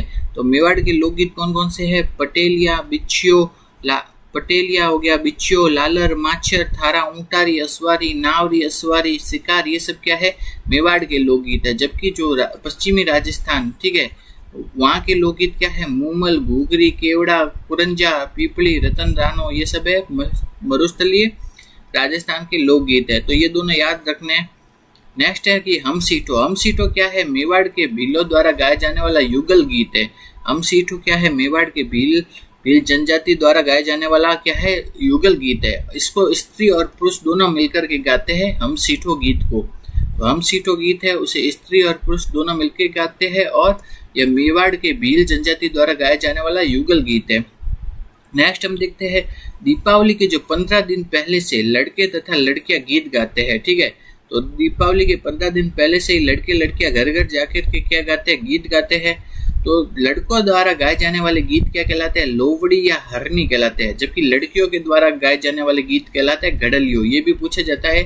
तो दीपावली के अवसर पर जो लड़कों द्वारा गाए जाने वाले गीत है वो है लोवड़ी या हरनी, जबकि लड़कियों द्वारा गाए जाने वाला गीत है घड़लियो। क्रांति या 1857 की क्रांति में राजस्थान का योगदान जो आपके टॉपिक दिया गया है सिलेबस में, उसके बारे में पढ़ेंगे। सबसे पहले हम देखते हैं राजस्थान में 1857 की क्रांति के समय पॉलिटिकल एजेंट कौन कौन थे, तो उनके बारे में देख लेते हैं। तो अलग अलग रियासत के पॉलिटिकल एजेंट अलग अलग थे। ठीक है, तो उनको देखते हैं। कोटा के पॉलिटिकल एजेंट थे मेजर बर्टन। कौन थे? Major Burton. तो इसको ऐसे याद रख सकते हैं। कोट में क्या होता है? बटन होता है। ठीक है, तो कोटा के जो पॉलिटिकल एजेंट थे वो थे मेजर बर्टन। नेक्स्ट है कि जोधपुर के जो पॉलिटिकल एजेंट थे वो कौन थे? मैकमेसन। कौन थे? मैकमेसन। तो इसको ऐसे याद रख सकते हैं कि सन मैसन में क्या रहा है? सन। और सन सिटी कौन है? वो है जोधपुर। तो जोधपुर के जो पॉलिटिकल एजेंट थे वो कौन थे? मैकमेसन। नेक्स्ट देखते हैं भरतपुर के पॉलिटिकल एजेंट थे वो थे मॉरिसन। तो भरतपुर के जो पॉलिटिकल एजेंट थे वो कौन थे? मॉरिसन। तो इसको कैसे याद रखेंगे कि मान लो अगर आपको कहीं बाहर घूमने जाना है आउट ऑफ इंडिया, मान लो मॉरिशस घूमने जाना है, तो मॉरिशस घूमने जाने के लिए आपको क्या चाहिए? भरपूर मात्रा में पैसे चाहिए। तो भरपूर मात्रा में पैसे चाहिए कहाँ? मॉरिशस जाने के लिए। तो भरतपुर के जो पॉलिटिकल एजेंट कौन थे? मॉरिशन। ठीक, इस टाइप से याद रख सकते हैं। नेक्स्ट है जयपुर के पॉलिटिकल एजेंट कौन थे? ईडन। तो जयपुर के पॉलिटिकल एजेंट थे ईडन। तो इसको कैसे याद करेंगे? अगर कोई है ना युद्ध वगैरह चल रहा है तो उसमें जय होती है ना, तो जय होने वाला क्या करता है? अपनी डन करता है। ठीक है, डन की जय हो गई। तो जयपुर के पॉलिटिकल एजेंट कौन थे? ईडन। नेक्स्ट हम देखते हैं उदयपुर के पॉलिटिकल एजेंट कौन थे? वो थे सावर्स। उदयपुर के पॉलिटिकल एजेंट थे सावर्स। तो इसको कैसे याद रखेंगे? तो सूर्य का जब उदय होता है ना तो सब क्या लेते हैं? शावर लेते हैं, यानी नहाते हैं। ठीक है, तो सूर्य उदय होने पे क्या लेते हैं? लोग शावर लेते हैं। तो उदयपुर के पॉलिटिकल एजेंट कौन हो गए? वो हो गए शावर्स। नेक्स्ट है सिरोही के पॉलिटिकल एजेंट कौन थे? वो थे जेडी हॉल। कौन थे? JD hall. तो सिर ढकने के लिए हमको क्या चाहिए? हॉल चाहिए या छत चाहिए। ठीक है, तो सिर ढकने के लिए क्या चाहिए? हॉल। तो सिरोही के पॉलिटिकल एजेंट हो गए, वो हो गए हॉल। तो इस टाइप से याद रख सकते हैं। तो इसको एक बार वापस देख लेते हैं कि ना कहाँ के पॉलिटिकल एजेंट कौन थे। तो सबसे पहले देखा कोटा के political agent major Burton. Jodhpur के कौन है? मैकमेसन। भरतपुर के पॉलिटिकल एजेंट है मॉरिसन। जयपुर के पॉलिटिकल एजेंट कौन थे? वो थे ईडन। 1857 की क्रांति के समय जो उदयपुर के पॉलिटिकल एजेंट थे वो थे सावर्स। सिरोही के पॉलिटिकल एजेंट थे जेडी हॉल। तो इस टाइप से याद रख सकते हैं थोड़ा। तो 1857 की क्रांति के समय राजस्थान में कितनी सैनिक छावनियां थी? तो कितनी थी? 6 सैनिक छावनियां थी। 1857 की क्रांति हुई थी ना, उस टाइम राजस्थान में कितनी सैनिक छावनियां थी? 6। नसीराबाद, नीमच, देवली, ब्यावर, एरिनपुरा और खेरवाड़ा। कौन कौन सी? नसीराबाद, नीमच, देवली, ब्यावर, एरिनपुरा और खेरवाड़ा, ये 6 सैनिक छावनियां थी। नेक्स्ट देखते हैं कि 1857 की क्रांति के समय भारत के जो गवर्नर जनरल वो कौन थे? गवर्नर जनरल थे वो थे लॉर्ड कैनिंग।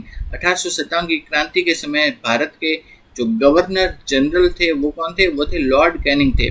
नेक्स्ट है कि 1857 की क्रांति के समय राजस्थान के एजीजी, यानी एजीजी का मतलब होता है एजेंट टू गवर्नर जनरल। हर वो स्टेट का क्या था? एक एजीजी मतलब एजेंट टू गवर्नर जनरल। ठीक है, तो वो कौन था? वो था जॉर्ज पैट्रिक लॉरेंस। तो 1857 की क्रांति के समय तो इंडिया के जो गवर्नर जनरल थे वो थे लॉर्ड कैनिंग थे और राजस्थान के जो एजीजी थे वो थे जॉर्ज पैट्रिक लॉरेंस। अब हम देखते हैं 1857 की क्रांति, उसमें सबसे पहला विद्रोह देखते हैं वो कहाँ का देखते हैं? नसीराबाद का। तो सबसे पहले विद्रोह कहाँ हुआ था, वो हुआ था नसीराबाद में। ठीक है, तो राजस्थान में 1857 की क्रांति का प्रारंभ कहाँ से हुआ था, वो हुआ था नसीराबाद छावनी से। तो राजस्थान में सबसे पहले 1857 की क्रांति कहाँ से चालू हुई थी, नसीराबाद छावनी से। तो नसीराबाद छावनी में क्या है, एक 15वीं बटालियन नेटिव इन्फेंट्री थी। कौन सी 15वीं बटालियन नेटिव इन्फेंट्री थी, उसने क्या कर दिया था, विद्रोह कर दिया था। विद्रोह कब किया था, 28 मई 1857 को। तो राजस्थान में 1857 की क्रांति का जो प्रारंभ हुआ था वो हुआ था नसीराबाद छावनी से। और नसीराबाद छावनी में कौन सी, एक 15वीं बटालियन नेटिव इन्फेंट्री थी, उसने 28 मई 1857 को क्या कर दिया था, विद्रोह कर दिया था। नेक्स्ट हम देखते हैं, कर्नल न्यू बारी और मेजर स्पॉटिसवुड की हत्या कर दी थी। ठीक है, तो कर्नल न्यू बारी और मेजर स्पॉटिसवुड, इनकी हत्या कहाँ पे भी हुई थी, इनकी हत्या हुई थी, वो हुई थी नसीराबाद छावनी में। ठीक है, तो राजस्थान में 1857 की क्रांति का जो प्रारंभ हुआ था वो हुआ था कहाँ से, नसीराबाद छावनी से। नसीराबाद छावनी में 15वीं बटालियन नेटिव इन्फेंट्री ने विद्रोह कर दिया था 28 मई 1857 को। और क्या है, कर्नल न्यू बारी और मेजर स्पॉटिसवुड की कहाँ पे हत्या कर दी थी, नसीराबाद छावनी में हत्या कर दी गई थी। ठीक है, तो नसीराबाद छावनी में विद्रोह कब हुआ, 28 मई 1857। नसीराबाद के बाद कहाँ विद्रोह हुआ, वो हुआ था नीमच में। कहाँ, नीमच में। तो नसीराबाद में तो हुआ 28 मई, फिर नीमच में कब हुआ, नीमच में हुआ 3 जून 1857 को विद्रोह हुआ था नीमच में। तो कैप्टन सावर्स ने किसकी सहायता से नीमच पर पुनः अधिकार कर लिया था, वह मेवाड़, कोटा तथा बूंदी की राजकीय सेनाओं की सहायता से नीमच पर वापस अधिकार कर लिया था कैप्टन सावर्स ने। तो नीमच में विद्रोह तो कब हुआ, 3 जून 1857 को। ठीक है, तो फिर लेकिन है ना, वो विद्रोह इतना सफल नहीं हो पाया और कैप्टन सावर्स है उसने मेवाड़, कोटा, बूंदी से राजकीय सेना ली और वापस नीमच पर अधिकार कर लिया था। ठीक है, नीमच के बाद कब कहाँ है, एरिनपुरा तथा आउवा में 1857 की क्रांति। एरिनपुरा तथा कहाँ, आउवा में 1857 की क्रांति के बारे में देखते हैं। एरिनपुरा में सैनिकों ने विद्रोह कब किया था, वो किया था 21 अगस्त 1857 को। तो एरिनपुरा में सैनिकों का विद्रोह हुआ 21 अगस्त 1857 को। सबसे पहले कहाँ हुआ, नसीराबाद में। नसीराबाद में हुआ 28 मई। ठीक है, फिर हुआ 3 जून को कहाँ हुआ, नीमच में। फिर हुआ 21 अगस्त को कहाँ हुआ, वो हुआ एरिनपुरा में। एरिनपुरा के जो सैनिक है वो कहाँ चले गए, आउवा चले गए। आउवा में किसके, ठाकुर कुशाल सिंह आउवा के पास चले गए। ठीक है, तो नेक्स्ट है 1857 की क्रांति के समय जोधपुर के राजा उस टाइम कौन थे, वो थे तख्त सिंह। कौन थे, तख्त सिंह थे। तो जोधपुर के राजा जो तख्त सिंह है, उन्होंने किसके नेतृत्व में सेना भेजी थी, उन्होंने एक कुशल राज सिंघवी है। ठीक है, तो जोधपुर के महाराजा थे, उन्होंने कुशल राज सिंघवी के नेतृत्व में सेना भेजी, आउवा भेजी। किसको, ठाकुर कुशाल सिंह आउवा को हराने के लिए सेना भेजी आउवा में। और किसके नेतृत्व में, कुशल राज सिंघवी के नेतृत्व में भेजी। तो जो जोधपुर के महाराजा तख्त सिंह है, उनकी सेना के साथ साथ कौन थी, अंग्रेजों की भी सेना थी। जोधपुर के महाराजा तख्त सिंह की सेना प्लस अंग्रेजों की सेना, ये दोनों सेनाएं थी। ठीक है, तो 8 सितंबर 1857 को किस स्थान पर ठाकुर कुशाल सिंह आउवा ने जोधपुर की सेना तथा अंग्रेजों की संयुक्त सेना दोनों को पराजित किया, वो है बिथोड़ा नामक स्थान पे। तो हमने देखा जोधपुर के महाराजा ने अपनी सेना भेजी, उसके साथ साथ किसकी सेना थी, अंग्रेजों की सेना। तो फिर वो कहाँ पे पहुंची, तो जोधपुर के महाराजा की सेना और कुशाल सिंह आउवा की सेना, इन दोनों के बीच युद्ध कहाँ हुआ, वो हुआ बिथोड़ा में। कब हुआ, 8 सितंबर 1857 को। इस युद्ध में जो कुशाल सिंह आउवा की सेना ने जोधपुर की सेना और अंग्रेजों की संयुक्त सेना, इन दोनों को क्या कर दिया, पराजित कर दिया। कहाँ पे पराजित किया, बिथोड़ा स्थान पे 8 सितंबर 1857 को पराजित किया। पूछा जाता है कि ठाकुर कुशाल सिंह आउवा ने जोधपुर की तथा अंग्रेजों की संयुक्त सेना को कहाँ पे पराजित किया, वो किया बिथोड़ा में। तो ये पराजित हुआ ना, तो फिर क्या है, जो आपने देखा था राजस्थान का जो कौन था, AGG, agent to governor general, कौन था, जॉर्ज पैट्रिक लॉरेंस। फिर वो इससे नाराज हो गया। वो क्या किया उसने, फिर वो खुद सेना लेकर के कहाँ आ गया, आउवा की तरफ आ गया। ठीक है, तो 18 सितंबर 1857 को जॉर्ज पैट्रिक लॉरेंस तथा ठाकुर कुशाल सिंह की सेना के बीच कहाँ पे युद्ध हुआ, तो वो युद्ध हुआ था चेलावास में। इस चेलावास का युद्ध था। ठीक है, तो इस बात से क्या हो गया, वो कौन नाराज हुआ था, जॉर्ज पैट्रिक लॉरेंस नाराज हुआ था। वो सेना लेकर के कहाँ आ गया, चेलावास स्थान पे आ गया। वहां पे ठाकुर कुशाल सिंह और जॉर्ज पैट्रिक लॉरेंस की सेना के बीच में युद्ध हुआ। कहाँ, चेलावास का युद्ध। इस युद्ध में कौन मारा गया, जो जोधपुर का पॉलिटिकल एजेंट था मैक मैसन, वो इस युद्ध में मारा गया। ठीक है, और फिर क्रांतिकारियों ने क्या किया, मैक मैसन का जो सिर है उसको काट करके अउवा के किले में लटका दिया। तो जो जोधपुर का जो पॉलिटिकल एजेंट है वो किस युद्ध में मारा गया था, वो मारा गया था चेलावास के युद्ध में। ये प्रश्न में भी पूछा जाता है।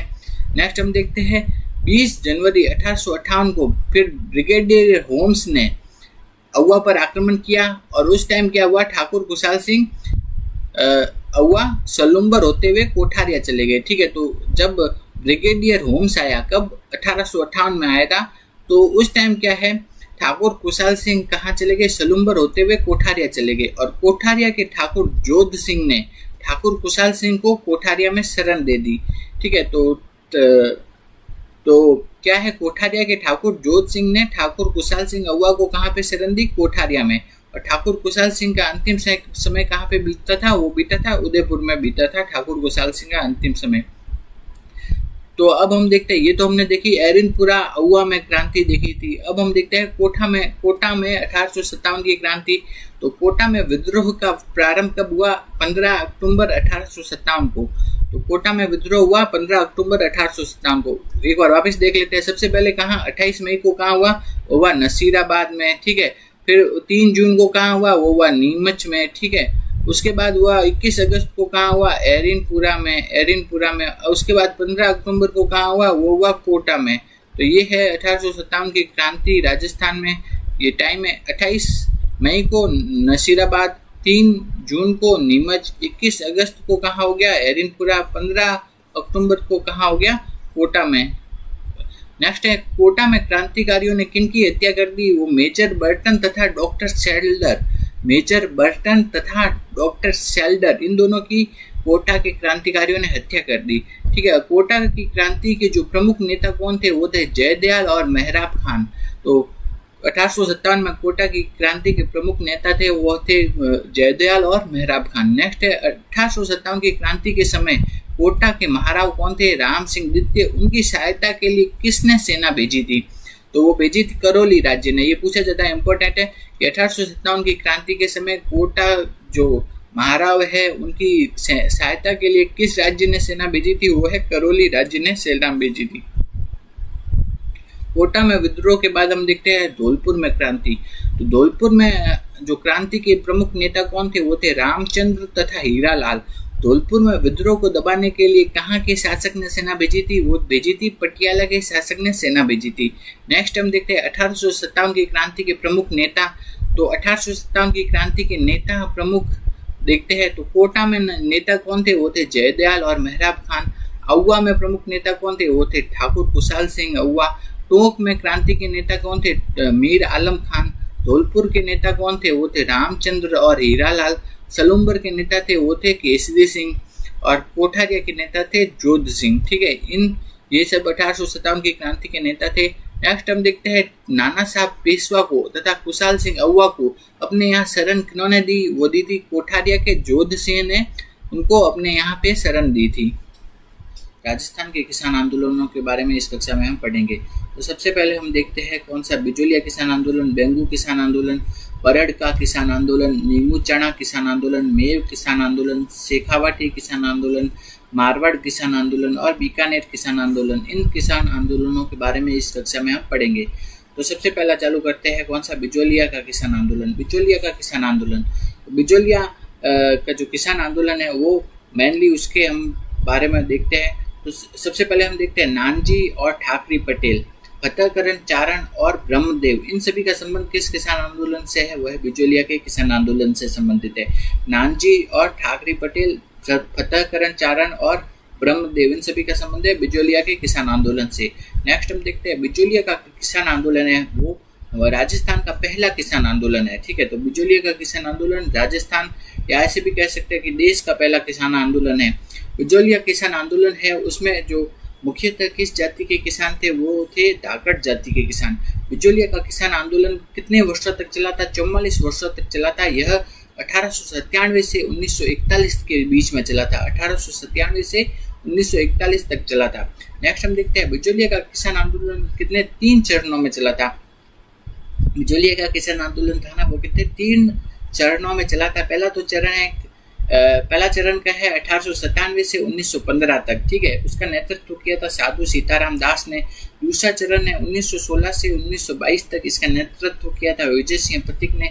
तीसरा चरण है 1923 से 1941 तक, इसका नेतृत्व किया था जमुनालाल बजाज ने। तो बिजोलिया का किसान आंदोलन कितने चरणों में चला? 3 चरणों में चला। पहला तो 1897 से 1915 नेतृत्व करता थे साधु सीताराम दास, 1916 से 1922 नेतृत्व करता थे विजय सिंह पथिक, 1923 से 1941 नेतृत्व करता थे जमुनालाल बजाज। नेक्स्ट हम देखते हैं बिजोलिया का किसान आंदोलन था ना, उसमें बिजोलिया में कितने 84 प्रकार की लाग बाग थी, कितनी 84 प्रकार की लाग बाग लगाई गई थी बिजोलिया में।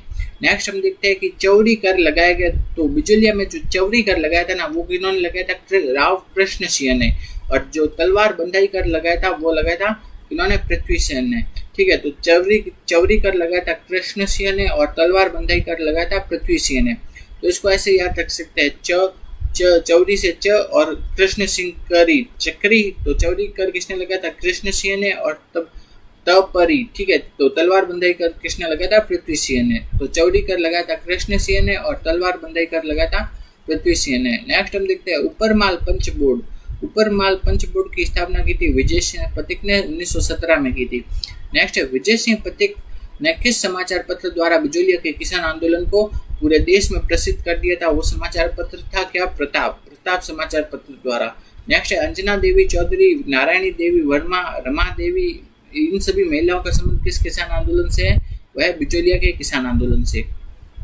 बिजोलिया किसान आंदोलन के बाद हम देखते हैं बेंगू का किसान आंदोलन। बेंगू का किसान आंदोलन कब हुआ था? 1921 में हुआ था। बेंगू चित्तौड़गढ़ के आसपास स्थित है, ठीक है, और ये हुआ था 1921 में हुआ था। नेक्स्ट हम देखते हैं चांदखेड़ी घटना। ये प्रश्न पूछा गया था कि चांदखेड़ी घटना का संबंध किस किसान आंदोलन से है? वो है बेंगू के किसान आंदोलन से है। और चांदखेड़ी घटना हुई थी 1921 में। नेक्स्ट देखते हैं कि बेंगू के किसान आंदोलन के प्रमुख नेता कौन थे? वो थे राम नारायण चौधरी थे बेंगू किसान आंदोलन के प्रमुख नेता। नेक्स्ट है कि रूपा जी और कृपा जी किस आंदोलन में शहीद हुए थे? वो है बेंगू के किसान आंदोलन में शहीद हुए थे रूपा जी और कृपा जी, ठीक है। रूपा जी और कृपा जी शहीद हुए थे बेंगू के किसान आंदोलन में। और बेंगू किसान आंदोलन के जो प्रमुख नेता थे वो थे राम नारायण चौधरी। नेक्स्ट देखते हैं कि ट्रेंच कमीशन का संबंध किस किसान आंदोलन से है? वो है बेंगू के किसान आंदोलन से। नेक्स्ट है बोल्शेविक समझौता, वो किन किन के बीच में हुआ था? वो हुआ था ठाकुर अनूप सिंह और राजस्थान सेवा संघ के बीच में हुआ था। और इसका संबंध भी है किससे? कौन से किसान आंदोलन से संबंधित है? यह है बेंगू के किसान आंदोलन से। नेक्स्ट है भरतपुर के किसान आंदोलन के जो नेता थे वो कौन थे? भोजी लंबरदार। तो भोजी लंबरदार का संबंध किस किसान आंदोलन से है? भरतपुर किसान आंदोलन से। नेक्स्ट है अलवर के जो मेव किसान आंदोलन है उसके नेता कौन थे? वो थे चौधरी यासीन खान। तो मेव किसान आंदोलन कहाँ हुआ था? अलवर में। उसके प्रमुख नेता थे चौधरी यासीन खान। नेक्स्ट है अलवर भरतपुर के मेव किसानों को संगठित करने के लिए अंजुमन खादिम उल इस्लाम की स्थापना किन्होंने की थी? वो की थी मोहम्मद हादी ने 1932 में। अलवर भरतपुर के किसानों को सम्मिलित करने के लिए अंजुमन खादिम उल इस्लाम की स्थापना की थी मोहम्मद हादी ने 1932 में की थी। नेक्स्ट हम देखते हैं जंगली सूरों से परेशान होकर कौन सा किसान आंदोलन चलाया गया था? वह नीमू चना किसान आंदोलन जो कि अलवर में है। नीमू चना किसान आंदोलन चलाया गया था जंगली सूरों से परेशान होकर। नेक्स्ट हम देखते हैं नीमू चना किसान आंदोलन कब से कब तक है? 1921 से 1925 के बीच में चला।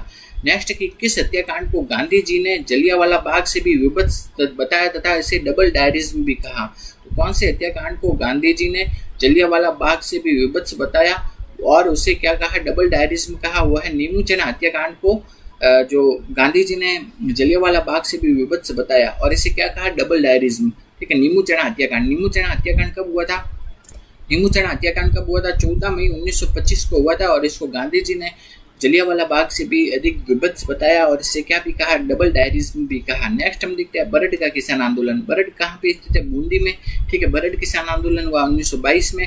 बरड किसान आंदोलन के प्रमुख नेता कौन थे? वो थे नैनू राम, ठीक है। बरड किसान आंदोलन में शहीद कौन कौन हुए थे? नानक भील और देवीलाल गुर्जर इसमें शहीद हुए थे।